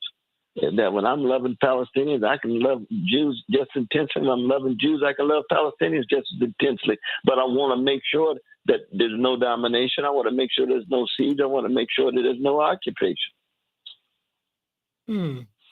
Dr. Gibbs, your question. Okay. One of the issues that I've been concerned about that seems to have fallen by the wayside is the danger of nuclear war, and a concern that this was an issue that, those of us in this discussion who are older remember that this used to be a major concern of the public, and just is something that is rarely talked about now. I see in my students, for example, in my classes, there's a lot of concern, and rightly, about climate change, but almost not about nuclear war. And so I'm just wondering, would you see your campaign as possibly a vehicle for reigniting discussion on this issue, on the threat to humanity posed by nuclear weapons and the need to get rid of nuclear weapons? Is that an issue you will be able to engage? I realize there are many issues on your plate, but I'm just wondering if that is something you're giving consideration to in terms of one of the things you'd like to put forward. Oh, absolutely, my dear brother. Well, when I talk about militarism, the culmination of militarism is exactly the possibility of nuclear exchange as we see between the Russian Federation and the American Empire in relation to what's going on in Ukraine right now. Same is true with the escalation of war and the possibility of nuclear exchange, given what's going on in the Middle East, and the possibility of nuclear war tied to Iran on the one hand and the United States on the other. So I do think that very much like the issue of the Palestinians had tended to be pushed to the margins in the last 5, 10, 15 years, and now it's at the center. I think that the possibility of nuclear war is moving more and more to the center, and it is inseparable, as you know, from climate catastrophe, because the U.S. military is the major emitter of greenhouse gas. It's the major consumer of fossil fuel, and it leaves the largest carbon footprint in the world. So you can't even separate U.S. military activities with the increase of climate catastrophe. They go hand in hand. Dwight, were you about to say something? No, I was waiting for the other guys to ask their questions. Oh, okay. Bryce, I know you asked one on the other side, but let's get back to you. What's your other question? Right. Well, my question would be that given that we have this moment where there's a lot of discontent with the current American system, where people, as you said earlier, Santita, are increasingly identifying as independent, it seems that there is an opportunity where an insurgent candidate could win. But right now, that candidate who's the best position to take on those parties is RFK Jr. based on the polls. And as I mentioned earlier, RFK Jr. has positions that I find abhorrent, that I know you find abhorrent. But I'm curious, would you be open to or exploring an idea of some sort of pact or some sort of alliance between your campaign and the RFK Jr. campaign? Or are the positions that he currently has on Palestine so anathema to your spirit that you would not entertain that idea? No, I appreciate that question. Yeah, I think it's very, very difficult, if not impossible, to have some kind of covenant, to have some kind of close political alliance with a brother who supports genocide. That's a red line. That's just going much too far. I know politics is supposed to be about compromise. It's supposed to be about overlap. It's supposed to be about trying to create alliances. But Brother RFK Jr., and I love the brother. Its Kennedy family has its own very rich history, and of course it's tied to its own underside as well, like any other family. But when you're actually enabling by your voice, by your words, you're egging on and promoting genocidal assault on the precious people. This is true for any people. It could be Dalits, it could be Jews, it could be Palestinians, it could be Armenians, it could be Turks, it could be Ethiopians. In this case, it's precious Palestinians. Ooh. We need to get Dr. West back. Are we still here? Ooh. The Santita Jackson Show here on WCPT 820, the nation's largest progressive talk radio station, trying to find out what has happened here. And just stay right here, everybody. We're talking with Dr. Cornel West today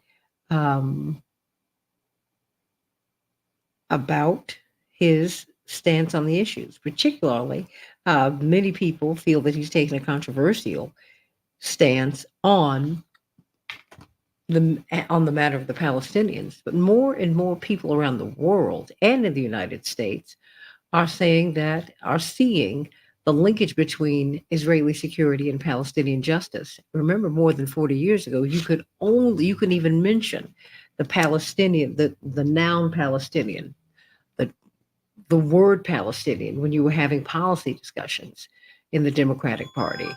But now that's no longer the case. Hey. Oh, okay. Am I still on the air or am I off? Okay, well then if can you should I conference them in on my mobile phone or what should I do? Okay. Well, okay. You know what? Hold on. Let me grab him. Let me grab Mark. Let me. You know what? Let me start bringing them on. Okay. Okay. Mark Fancher.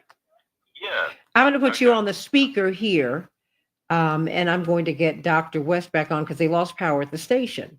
Isn't that interesting? Oh, hold on, and I'm going to bring Dr. West on. How about that, Dr. West?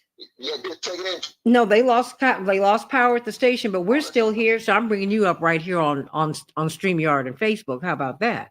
That's dynamite. Okay, so let's keep this thing moving. Just let me bring on Dwight McKee, and then we are cooking with, and because I've got Attorney Fancher here, we are cooking with hot grease. That's exactly how we're going to do this. Thank God for these phones. Okay, I'm bringing everybody on together, Dwight. Okay, can you hear? Oh, indeed. Okay, we've got Attorney Fancher, we've got Cornell West, Dwight McKee. Attorney Dwight, would you be able to? Well, you know what? You all just keep on going. I can't bring on everyone, but was Dr. West in the midst of explaining his Mideast position? It seems like you have to continue to iterate that and reiterate that over and over and over again. But something has changed, Dr. West. When Reverend ran for president, they almost ran him out of that segment of the Jewish community. Not the Carolyn Kasdans, not the Phyllis Bennis's, not the Medea Benjamins. And I think it's important for us to make that distinction because you got Clarence Thomas, y'all. Okay. That's exactly right. So, I don't know what you're talking about. You got some folks who, did you ever see Django? Did you see what? My Lord. So just don't do that. Don't do that to the Jewish community. It's not fair. No one's fighting harder than Medea Benjamin and Jewish Voices for Peace and on and on. But historically, he's been doing that for decades. So explain, because I don't think you could miss any opportunity, Mark and Dwight, to nail people your principled position on affirming the humanity of everyone. Indeed, Rashida Tlaib yesterday, the Congresswoman said, when I hear the cry of a Palestinian and an Israeli child, I only hear one voice. I hear a baby crying. That's it. That's right. That's exactly right. But part of the problem is that for so long, we have been proceeding in such a way in the mainstream. Not many of us who are critical of the mainstream, but in the mainstream, we have proceeded as if a Palestinian baby has less value than the Israeli baby. Mm-hmm. And that's just wrong. We've seen it in America in terms of a black baby having less value than a white baby. Mm-hmm. We've seen it in other parts of the world. Anytime you have that kind of immoral hierarchy, then you got a problem, you have a catastrophe. We have to radically call that into question. We know anti-Jewish hatred has been around for 3,000 years. Mm-hmm. It's one of the most vicious forms of hatred that we know in the Christian world, in the Islamic world, and even in the secular world. Same is true with anti-black hatred, anti-Palestinian hatred. All of them need to be called into question. But we know at its core, this is about soil and oil. Mm-hmm. And that much of everything else is manipulation, is that they manipulate the emotions and the religiosity of people to justify what it's really about, which is about taking the land and taking the resources, taking the oil out of the land. And so much of that anti-Semitism and anti-Islamic phobia is contrived. Absolutely. That people who have a goal is to manipulate the emotions of the public for their own personal benefit and their own economic benefit, including many of these generals and these politicians. Well, the Daily Star had a piece, the economic beneficiaries of the Israel-Hamas war, and just to bring you just a few excerpts from it, Attorney Fancher, Dr. West, and Dwight McKee. Not that Dr. West doesn't know any of this. The headline is "The Blood of the Innocent Palestinians, the Children, the Infants, is in the hands of a global capitalist system that systematically profits from genocide." After Secretary of State Blinken called for a humanitarian pause, Israel intensified its strikes, and they continue. According to a rare and recent investigation by the New York Times, speaking to 6 foreign diplomats, Israel has quietly pushed for Egypt to admit large numbers of Gazans, framing it as a humanitarian initiative for civilians to temporarily escape the perils of Gaza for refugee camps. And of course, they're not going to allow them to come back. But when criticizing the Israeli military's unstoppable onslaught in Gaza and the U.S. backing for it, underlying economic motives are rarely assessed in the fog of political and moral debates. But economic benefits are ingrained in the politics of greed, pushing Israel's systematic elimination campaigns and assaults. And they went on to talk about the United Nations Conference on Trade and Development, Dwight and Dr. West and Attorney Fancher, and how they talked about these huge reserves of gas and oil in the region. According to the Oslo Accords in 1995, everybody was given a piece. Israel was given a piece. West Bank and Gaza were given a piece.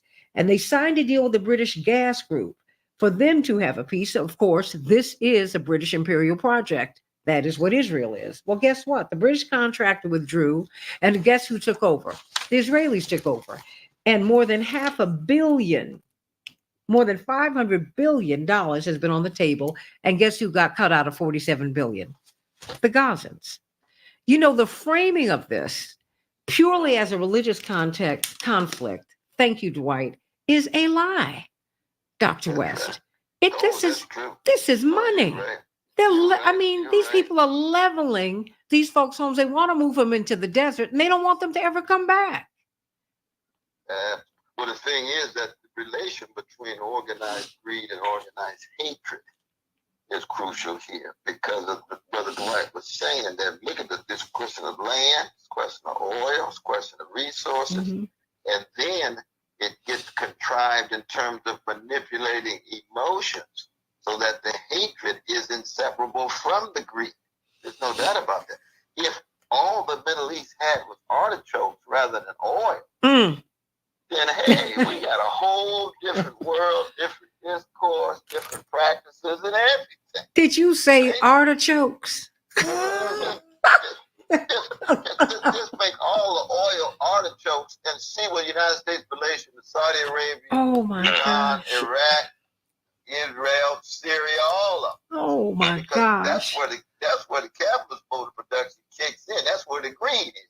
But then once the greed is in place, they got to come up with different ways of manipulating people's emotions and sensibilities, and the hatred and the greed become inseparable. You see what I mean? So where does our materialism come in with all of this, Dr. West? Well, part of it is that the United States exports 45% of all the military equipment in the world. We have a military budget that's bigger than the next 8 countries combined. We got 800 military units around the world. China got about 3, and Russia has about 27. So that the United States is the biggest empire in the history of the world, tied to land, oil, gas, coal, money, resources, and profit. And we just have to be honest about that. And yet, in the middle of that empire, here come these precious love warriors and freedom fighters and joy spreaders and wounded healers. Not just on the chocolate side of town, because this is Santita, you're absolutely right. It's not a function of skin pigmentation. We got a lot of black gangsters and thugs and black cowards and black accommodationists to greed and hatred. But we got a whole lot of black folk who have been against it, from Frederick Douglass to Ella Baker. That's our tradition. That's where we come from. The best of our churches. We've been talking about Gardner Taylor. We can talk about Manuel Scott. We can talk about Mahalia Jackson. We can talk about Aretha Franklin. We can talk about Anita Baker. The best of our churches. But we know our churches has had some folk that wasn't focused on the blood, but focused on the money. Of course. But by blood, I'm talking about the blood at the cross. We ain't talking about blood. Thank you. We talking about Jesus' blood. I mean, that's a whole different that's a deep level we don't have time for this morning, though. But it'll change your life. I'm a living witness for that. to a redeemed sinner under the fight. My goodness. A whole different level. Oh, yes. Oh, what a beautiful. Mark Fancher, I know you've got something to say. Yeah, I think the tragic, ironic beauty of the moment is that in the midst of all of this destruction, death, carnage, that there are many people of the Jewish faith who for so long have been bamboozled by Zionist propaganda, by the idea that somehow the state of Israel was this noble, religious, holy experiment in brotherhood. And they're able now to see the contradiction in the most stark terms. And I think it's causing a substantial erosion of the support that Zionism has had over the past number of years, something that we've not seen before. And I think it offers great promise. And I think, also, I think that for those of us who were born in and nurtured by an African community in North America, I think Dr. West's campaign provides not only an opportunity for those people who are past supporters of Zionism in the state of Israel to find a new way. I think it provides for us an opportunity to continue a tradition that we've had of revolution. So that Nat Turner was a revolutionary, Martin Luther King called for a revolution of values, Malcolm X was a revolutionary, Kwame Ture was a revolutionary, Black Panther Party, they were revolutionaries. And even though he didn't use the word, Reverend Jesse Jackson was a revolutionary in terms of calling for fundamental change. And so I think that that's where we are. We're blessed with an opportunity for fundamental change in a way that many people are not. In many countries, the only way that they're going to make any moves in that direction is to take to the bush with rifles and to engage in urban warfare or guerrilla warfare of other kinds. We don't have to do that at this moment to move the revolution forward. And I think that this is the opportunity that the moment presents to us. Well, I think part of what happened was that Zionism went from what we thought was an antidote to genocide to a perpetrator of genocide. And that's the contradiction that people are seeing, particularly the young people who had for many years bought into the need of a Zionist state because they thought that Judaism needed a haven and a sanctuary. And they could support that because they saw the evils that came out of World War II and World War I. But now guys like Netanyahu, they've lost a lot of the moral imperative there because now they have become that which they sought to resist. They have become the perpetrators of genocide. And it's genocide under the pretext of security. But it's evident that you don't have to kill women and children to become secure. This is about something else. And people are beginning to understand that this is about much more than they've been told. So I think that's what a lot of that resistance now from the Jewish community is coming from. But and it is. Well, no, I'm sorry, Dwight. I didn't mean to interrupt you. Please continue. No, but I'm just following up on your point. It is in this context that Dr. West is running. I didn't realize how impolitic Dr. West, a position, but then again, our international affairs director was the great Jack Odell. And I didn't realize how impolitic running, calling for Mandela's release in 1983 and 84. People looked at him like he had lost his mind, Reverend Jackson, calling for, number one, when you were negotiating with the Democrats to get for the platform, you could not mention the noun Palestinian. They called that the P word and they whispered it. And if you mention it, the room's going to empty. And Reverend, yet he ran on a photo that they kept publishing and republishing of him hugging Arafat in greeting and calling for Israeli security, being married to Palestinian justice, and he never backed down. You're not backing down at all either. And so I want to know, what is the path forward? Because I think that this is your moment. I really do. I mean, I feel it in my bones because people, you started off with with RFK, and you were like, this is great, but he's gone so far to the right on the Middle East question. And at this point, that is a non-starter for the Naomi Wolfs and on and on and on. People are like, whoa, wait a minute. You're not who you're not who I thought you were, because you have to be consistent on human rights. That's right. That's exactly right. So how do we proceed? I mean, what do you want us to do? Do you want us to? I mean, because I know that young people would get registered to vote. Mark Fancher and Dwight McKee for you. Reverend had to bring his voters with him. I know that when they hear you, they get turned on, not turned off. The regular politician turns these kids off, and they turn me off. I don't want to hear them. I really don't. Because nothing is getting better. We're poorer. We're hungrier. We're on the verge of a world war. I mean, come on, Dr. West. No, that's real. That's real. And that's why the crucial thing now is ballot access beginning January 1. We can't even begin until January 1, other than Utah and a couple other states. But I'm going state to state for ballot access, and that ballot access, a lot of them low-hanging fruit because 1,000 signatures or $500 Louisiana, Tennessee, and what have you.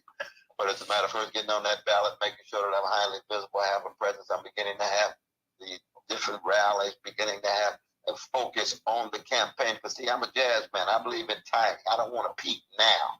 I want to peak right when it's time to peak. You know what I mean? It's like Muhammad Ali doing the rope-a-dope. Just let farmers just keep hitting. Let these politicians keep shooting themselves in the foot. Wait a minute, Dwight. He's not going to do the solo first, and he's not going to scream, Dwight. That's right. At least I ain't gonna say a little prayer in the first song. You know what I mean? Oh, Lord, have mercy, help me, Jesus. But the timing is crucial. Brother Jesse did the right thing in timing too. So in that sense, but you're so right in terms of the providential character of this moment. Mm-hmm. How can we best be used by powers of love greater than us in order to serve the people, such that the people don't fall in pits of despair and self-destruction and despondency, that there's a hope, and there's a hope in a movement of ordinary people, critical of empire, critical of capitalism and its worth, and so forth and so on. And we should also keep in mind, again, that, when you talk about the Middle East, and Brother Dwight is so right, that Jewish security and Palestinian justice go hand in hand. Jesse had it right when he was in dialogue with the PLO. You see, that Israel, the motivation behind Israel was to make sure Jewish brothers and sisters were not massacred.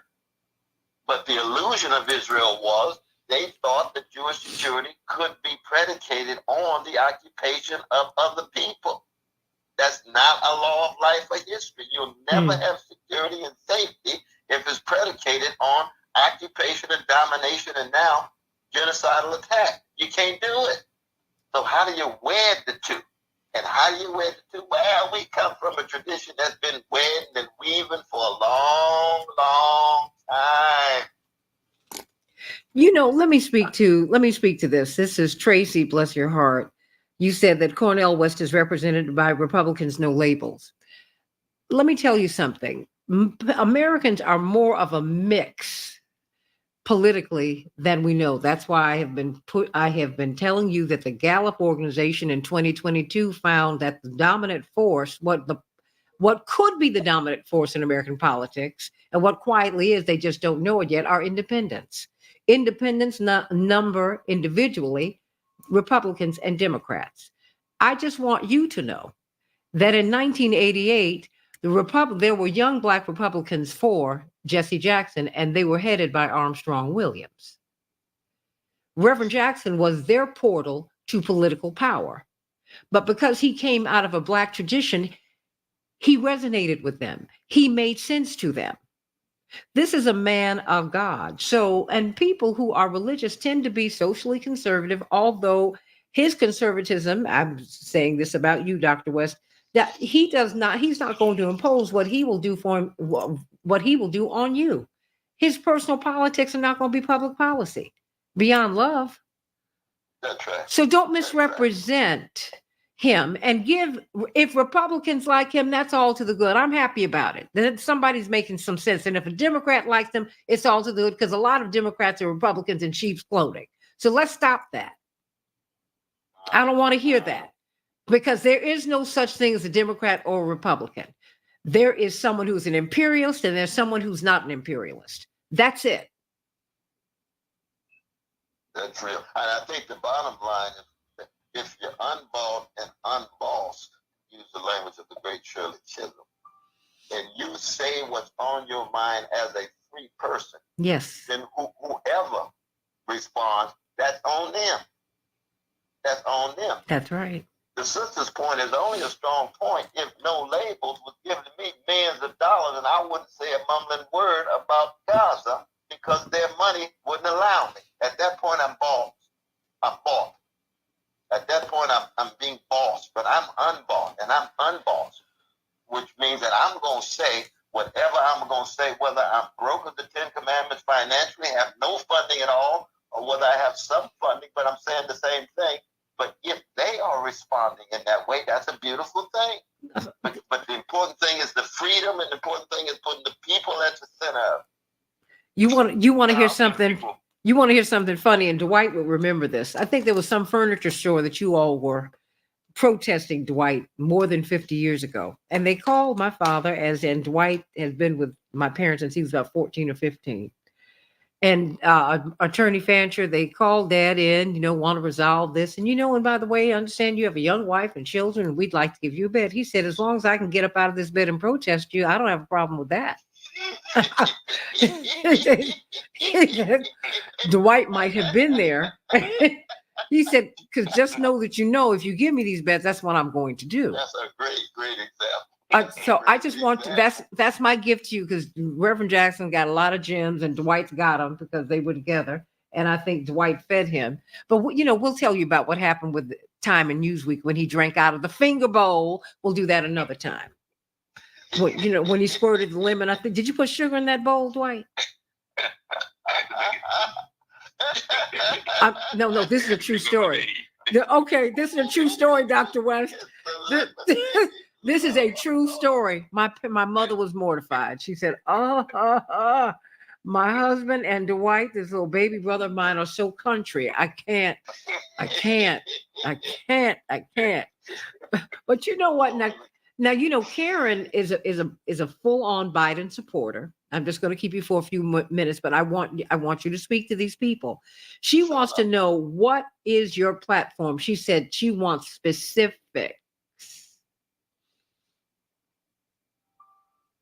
Specific items on my platform? Yeah, just specifics. Because Karen, you didn't ask a direct question, but if he'll give you just an overview. Oh, well, no, I just tell her to go to CornellWest2024.com and you'll see 7 different categories, and there's 9 different things under each category: economic justice, environmental justice, social justice, racial justice, and it's all fundamentally about trying to put poor and working people at the center. When I'm talking about abolishing poverty, abolishing homelessness, supporting labor in terms of living wages, escalating in terms of shifting from military to education, healthcare for all, very much what Bernie was talking about, housing, public housing, to put a constraint on the greed of these real estate folk coming in and gentrifying these cities, obsessed with land and power grab and pushing people out as if their lives somehow are marginal.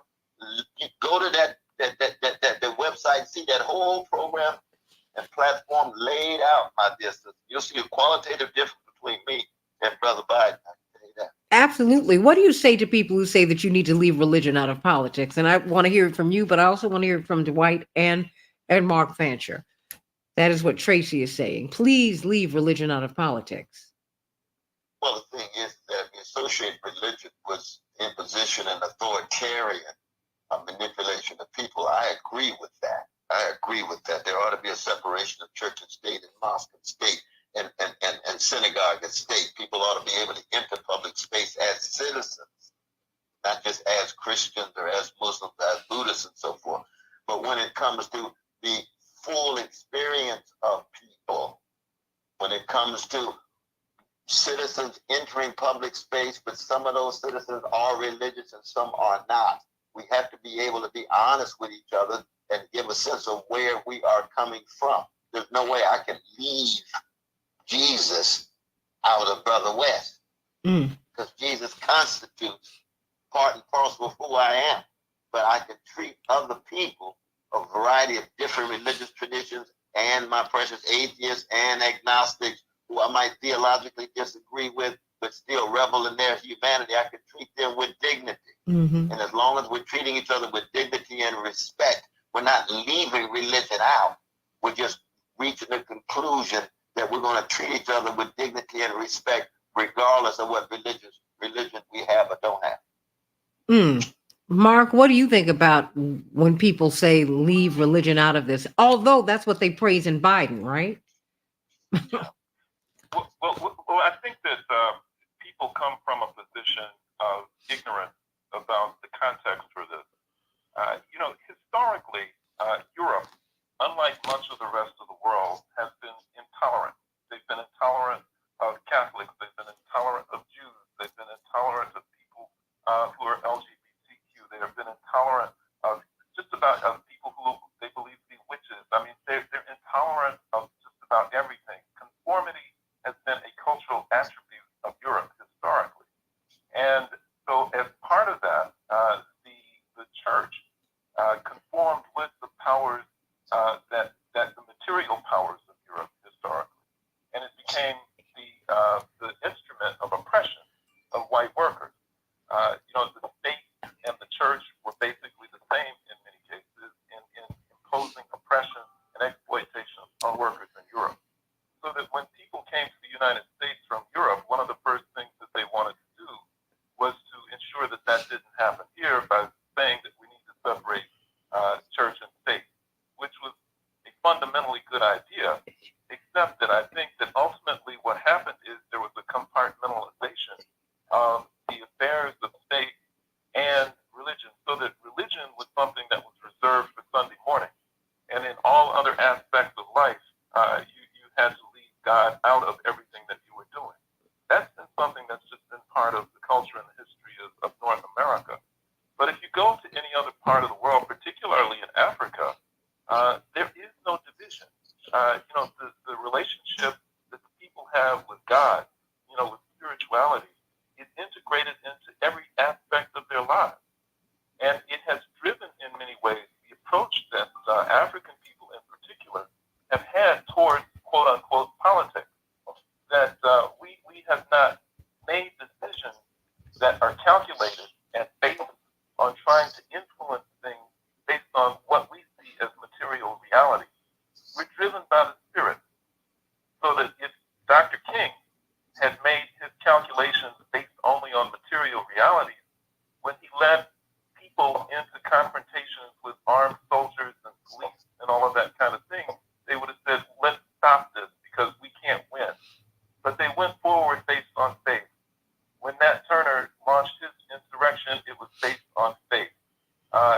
When Malcolm X did, so that our political tradition as African people in the United States is always rooted in spirituality and religion. Every significant movement has had a religious connection. And it is a part of who we are. It is a part of being a human being. So that when you have someone who comes along like a Dr. West, who is simply just trying to be a human being, it confounds and confuses people who have been trained to think that you can't mix the two. The people who have been trained to think that you can't mix the two are people who've been trained to deny their very humanity. Because how can you separate out your spiritual commitment to the creator of the universe from what you're trying to do on this earth? And so for those who can't relate to that, who can't understand it, they'd be well advised to start trying to understand how to do that. And if I can add, Santita, that religion is just a redundancy of values. even atheists are religious about that. Mm-hmm. And so you really can't separate who you are from religion, because all it is an expression of how you perceive reality and how you value reality. Gibran said, they asked him to speak about religion. He said, have I ever spoken about anything else? Because it's everything that you do, it's everything that you are, and how you apply that. Mm-hmm. So it's really a misnomer to think you can separate religion from politics, because you can't really indemnify yourself from yourself. It's you are who you are, and you take all of that with you in every situation you're in. Oh, so mm-hmm. No, Dwight. No. I was saying, amen. Yes. Absolutely. Because I don't know how I'm integrating just one or two of these comments because it's important for you to hear. But Karen said, I'm not sure what my being a Biden supporter has to do with her question. I thought he was on the show to share his platform. Thank you. He is. But that is the context. That is your baseline. And I don't even sometimes think that we hear ourselves. Everybody's got a baseline, Karen. I'm not picking on you. You can't be that sensitive, not if you're going to be here and express yourself. You know me well enough to know that I do not seek to hurt anyone, and I did not seek to offend you. So there's that. But you are a Biden supporter, and you did want, and that is the context in which you asked that question. Because you think, and you said it, that people like Dr. West and RFK, that they need to move out of the way. Because what we need to do is make sure that Trump doesn't get in. That is not something that I agree with. I think in the primary process, and certainly by the time you get to November, you're supposed to vote the way you want to vote. That's right. That's right. That's the problem that we've got here. That we are, that you, I wasn't feeling the Democrats and how they played with us. You don't know the hits that Reverend and Mrs. Jackson and his supporters that we all took getting Black folks here. You act as if we just got a Ron Brown to be the chairman of the party. Do you know how much blood and sweat and tears we had to expend? Do you know how many insults we had to take? We were so insulted by the Democrats in 1984 that my mother refused to go on the stage and wave at the end of the convention in 1984. They had been that nasty. So don't you take this moment for granted that people are just running for president. It didn't happen like that. A whole lot of people took a lot of hits. And because Reverend was the first to do it at the top level, he took hits. And he took hits as a principled person, but that was, you know what, that was okay. He was prepared for it, and he doesn't want any credit for it. My father says, if you need thanks, then you don't deserve it. And that's fine. So I just want you to understand, you have this man who could be living a very comfortable life. He's one of the most renowned academics on earth, one of the most renowned theologians on earth. He does not have to do this. And he's stepping into a godless space where people don't believe in love. They talk love, but they don't legislate love. They don't put love into the budget. None of that. We have 7 million more people who are hungry today than there were last year. Child poverty is exploding. Why don't you talk about that? Ask Biden that question.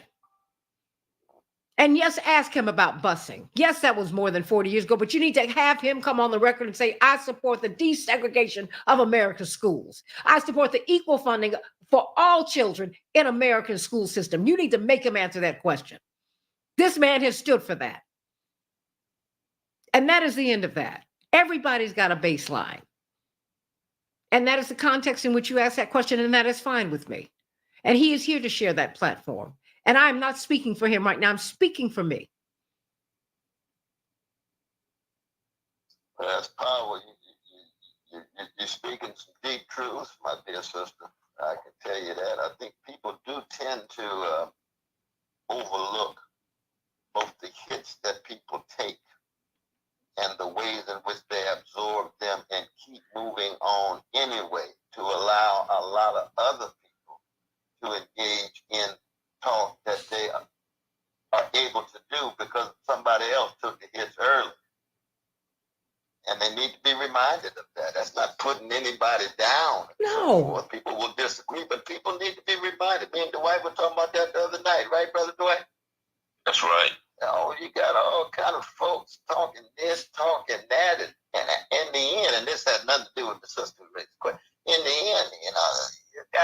cheap talk out here because nobody won't take the hit. Wait, the hits you took over Obama. You were trying to be his Lincoln. You were trying to be his Frederick Douglass to say, hey, man, you're only president 4 to 8 years. And you have to live on that in history. What I want you to do is, I mean, they took Tavis out of media. They tried to take you out of academia. No, no, no, no. And you all made a mistake and you admit it now. But in real time, you were content to let them be run out of public life. You must stop this cancel culture. And you need to ask questions and stop presupposing the answers. You can't drop all those bombs and have a Nobel Peace Prize and think it's legitimate. People want my father to get a Nobel Peace Prize now. I'm like, for what? This ain't the prize that Dr. King got. We're going to be just fine. That's true. Y'all keep it. Now, if they give him one, I'll go with him. But trust me, I'm not feeling what the world is doing now. I want to be like Jesus and overcome the world, Dr. West. That's exactly right. It's what I told Aretha. I got a chance to see Aretha gave her a hug and somebody ran up and said, oh, Aretha won so-and-so Grammys. I said, Aretha's too good for a Grammy, but go on and get that Grammy anyway, pick up that thing. You're too good. You don't need to wait for these people to tell you that. I told the same thing to Toni Morrison. We don't have to wait for no Nobel Peace Prize to tell her that she's a genius. She was already a genius before they gave her the prize. She's too good for the prize. The prize don't even understand the depth and the scope. It ain't what the world gives you, it's what God calls you to do. Amen. Amen. Dr. West, how can people get involved in your campaign? Yeah, you go straight to Cornell West, 2024.com. You can see there for volunteers. We already got 10,000 volunteers in place. Praise the Lord. We're already hitting the ground. We're trying to get some cash flow. You know, Biden got $71 million last quarter. Kennedy got something like $17 million. We got $250,000. We still breakdancing because we glad we got, and we are increasing. We escalating, and we just laying in the pocket. We timing it because we gonna be the ones that have longevity of integrity, longevity of truth telling, longevity of justice seeking, while all these other folks just flipping and flapping and making a whole lot of noise, and sooner or later they're going to run out of gas because chickens do come home to roost. You reap what you sow. Sooner or later, truth crushed the earth shall rise again. No lie can live forever. Praise God. And you know, Santita, I would want to suggest to those whose mindset is that Dr. West ought to just get out of the way and clear the way for Biden so that we can prevent Trump from coming in, to ask themselves seriously and honestly whether that is coming from a place of privilege and comfort. Because the reality is that all of the things that they fear from a Trump presidency in terms of a police state, retribution and hardship and difficulty, these are experiences that many people who are oppressed in this country are already experiencing. That's already their reality. It already is. And so are they really thinking to themselves that I don't want Trump to come in because I don't want to have that same experience that other people are already having? Everything is fine as long as they keep the hardships and the oppression, the fascism, the police state, as long as they keep it across the tracks.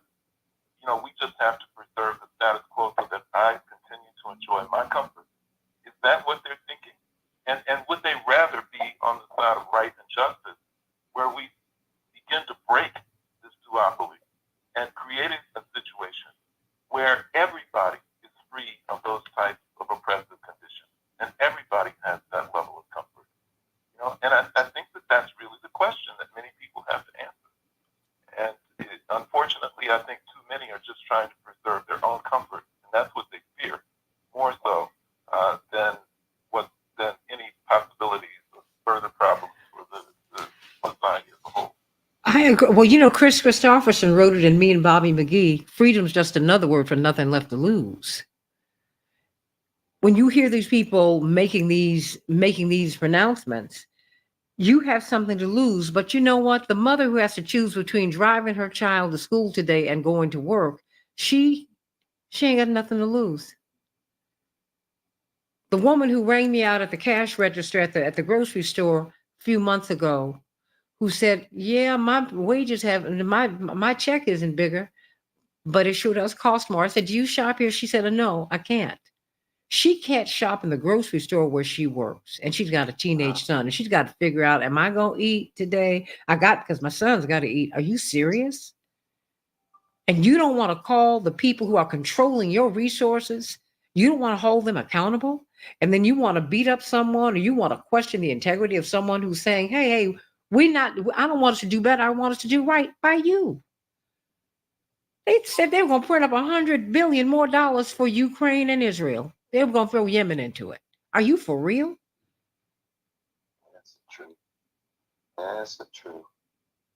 No, Dr. West. I want you to run, win, Cornell, win, just win, Dr. West, win. Go on. And I'm on, and you know what? I'm straight up about that. That having been said, I told you when I get RFK on my show, when I get Biden, Kamala, everybody else, I'm gonna be fair. Absolutely, because you are a fair human being. You were raised in such a way that you treat people right. That's a spiritual and moral dimension that people these days want to push aside. We believe in treating other folks fair, but we also take a stand as to where we are. That's it. That's it. Don't get me started on, all the hits you took for 8 years. You were radioactive. No, wait a minute. And we not even talking about the 2 battles at Harvard. Oh my, look. We can keep on going with that. And then we can go back to your relation with the Harvard interviewer and really. And Poussin's fights with Harvard, trying to stand up for Black people and mental health. What? Absolutely. Yo, come on. No. And the reason we're sharing these experiences with you, so you can understand how the world works. It just came out in the New York Post, Dr. West and Attorney Fancher and Dwight, that Harvard has a backdoor policy to get wealthy, not under, but unqualified students in. And you know what they do? They give them the gap year. That way they don't have to report their SAT scores. They don't have to report their grades. Now, mind you, I'm a merit scholar. I got a 3.976 average. I'm at the top school in the state. And the problem you have with me is reverence politics. But you want me to disavow him so I can go to Harvard? Oh, no. Y'all can go right where the devil lives. I am not going to do that. That's fair. That's integrity and character. Well, first of all, that was not my first choice, Dr. West. My mama told me I need you to pay for college. I had a full scholarship to Howard and Spelman. She said, you are going where you can afford to go. How about that? And she said, furthermore, I'm not going to have you insult Black people. These are 2 of the most prominent Black schools on earth. They want to pay you to come here. She said, you think I'm going to let you, after you stayed up here all these nights? She said, you think I'm going to let you insult Black people this way? No. And I'm sitting in a house that's very comfortable with 2 folks who went to a Black college. Next. I'm not saying that's where you have to go. I'm just saying y'all stop. That's right. You have an option. You have an opportunity right now to vote for someone who's going to fight for you. Boom. Just give it a shot. I feel like Bill Cosby, yes, on the set of the Cosby Show, who said, come on, this is your one opportunity to do that. Do it. Cornell West 2024. Go and find out about his platform. That's what you can do that. Find that out. Check him out because he's going to be back here on this show. He's going to come as often as he can. You're going to come as often as you can because I want people to hear you. This is the largest progressive talk radio station in the country. I'm on the largest progressive talk radio station in Minneapolis, St. Paul. They cover that whole state. You just, whenever you want to come back, you got it. You know that. And I told you that before. You bless me every time. You bless my mind, heart, spirit. You bless my family and put a smile on my mama and my daddy's face because in the end, though they from the grave and on the porch of heaven, that we're talking about the tradition of a great people and how do we keep it alive. Brother Jesse was talking about keeping hope alive, but you was talking about keeping hope alive to keep the great tradition alive, the voices of those who came before, so that their service and their sacrifices are never forgotten. So it constitutes when at our back as we bear witness in the grimmest of times. We understand it's a grim time, but we come from a people who are on intimate terms with grimness. And yet somehow we never allowed it to have the last word. In the face of catastrophe, here come the courage and the compassion. That's what we're talking about. Not just for black folk, even though I come from the chocolate side of town and I'm proud of it, but it's for the world. What do you want people to know, Dr. West, before we go? That there is another way. There's an alternative to the unjust status quo. There are other options. And that's very much what Duke Ellington meant when he said it don't mean a thing if it ain't got that swing. The swing is a different conception of time and temporality, where people think they live in lives of closure and everything is somehow contained. And here come that swing, that different conception of time that allows you to see a future that you couldn't see, that allows you to see things you couldn't see, to have access to gifts that you didn't think were available to you. That's a different conception of time. And it's in Coltrane's horn, and it's in the voice of an Aretha Franklin, and it's in the sermon of Emmanuel Scott. It's a different conception of time.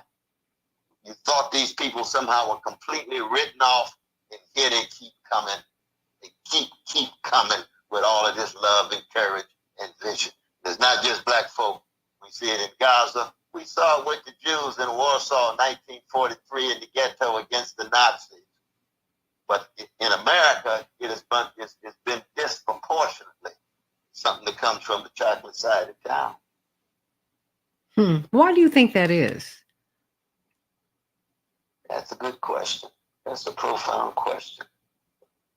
You know, I just don't know. I think it's a human thing. It's just something about the human spirit that always searches for more, no matter how prevailing status quo is. But in America, I think it's partly because of America, black folk, for the most part, we've never been duped by the myth of American innocence. And so we've always been suspicious of the lies because the innocence has been inseparable from the violence.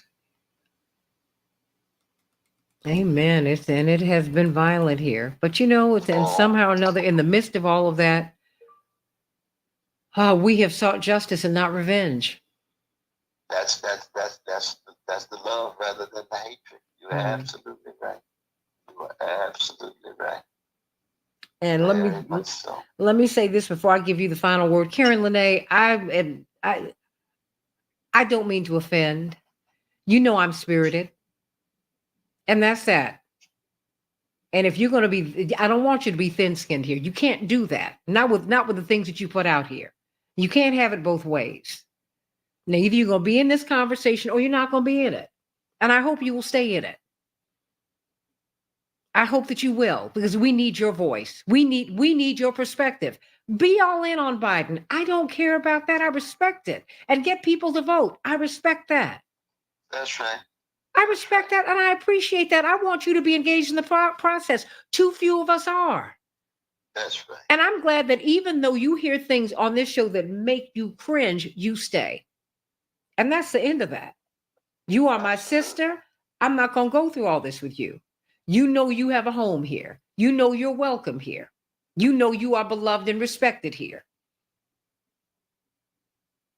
And I hope that you'll stay. I hope that you will. But what you are enacting in this wonderful, wonderful dialogue with our dear sister is what the anthem of Black people is all about. Lift every voice. And by lifting every voice, that doesn't mean lift an echo that follows me. It doesn't mean lift an echo that's an expression of a silo and a bubble. It doesn't say lift every copy and imitation that you've heard somewhere else. Find your voice and lift it. And wherever you come down, you come down. You're still part of the conversation. You're still part of the dialogue. We can respect you. But in lifting your voice, that means you got to take responsibility for what you say and then listen to somebody who's critical of what you have to say and Boom. respond. Boom. That's what jazz is all about. That's right. Find your voice, come to the jam session, start playing your song, and if you're singing out of tune like they told Miles Davis, go home and get your scales right, Miles. That's what Charlie Parker told him. Thank you. If Miles went home and practiced and he came back and had his scales right and he changed the world with his sound. Ooh. Ooh. Ooh. Patty Austin will tell you in a session in a minute. When in doubt, stay out. Means go home and woodshed. Ooh, that's Patty Austin too. She's a lot. Now I'm a backup singer. So that's right. Now, and hush. If when in doubt, lay out. And then, you know what? Go home, woodshed. I'm going to remember you. You come back and next time you hit it. Boom. That's exactly right. But this is the cost of being in the arena. You take the hits. That's right. That's the key. That's the key right there. So, I mean, look, I love you, Dr. West. Is there anything else that you want to say before you go? I just want to thank y'all. I love you right back. You know, Brother Dwight, Lord have mercy. I take a bullet for that brother in the heart. I didn't say the leg. I didn't say the arm. I said the heart. Brother Mark, his brilliance as well. And I know he's been bearing witness for a long time. You can see the quality of his wisdom and insight. And the other brothers as well. But Sister Santita, you just stay strong and keep doing what you doing. You do it with style, you do it with a smile, and you do it with a soulfulness. Oh, I love you, Dr. West. You make me feel so good. Ooh. Even though I've been up since 12 o'clock. And you send Sister Jackie my love and our love, and Brother Jesse my love and our love, and all the whole Jackson family. You know, all of y'all. Really, keep you in our prayers. I keep you in my prayers. I know people say I shouldn't be spreading my religion. I keep you in my prayers. Well, no, don't worry about. I'm gonna send you her mobile number right now. Oh no, that's wonderful. I'm gonna send that to you. Get a chance to talk with her. But thank you so much, and you all stay strong. Stay strong. We love you. Love you much. I'm gonna give you a real quick holler. And stay a voice crying in the wilderness. Oh, you really are that. You are really that guy.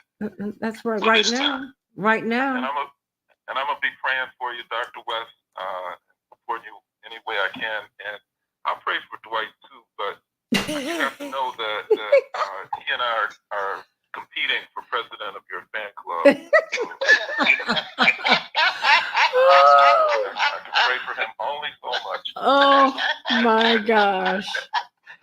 Is that too rich? I love it. Well, you know what? If you don't mind, I'm going to, Mark, I want to share your number with him. Absolutely.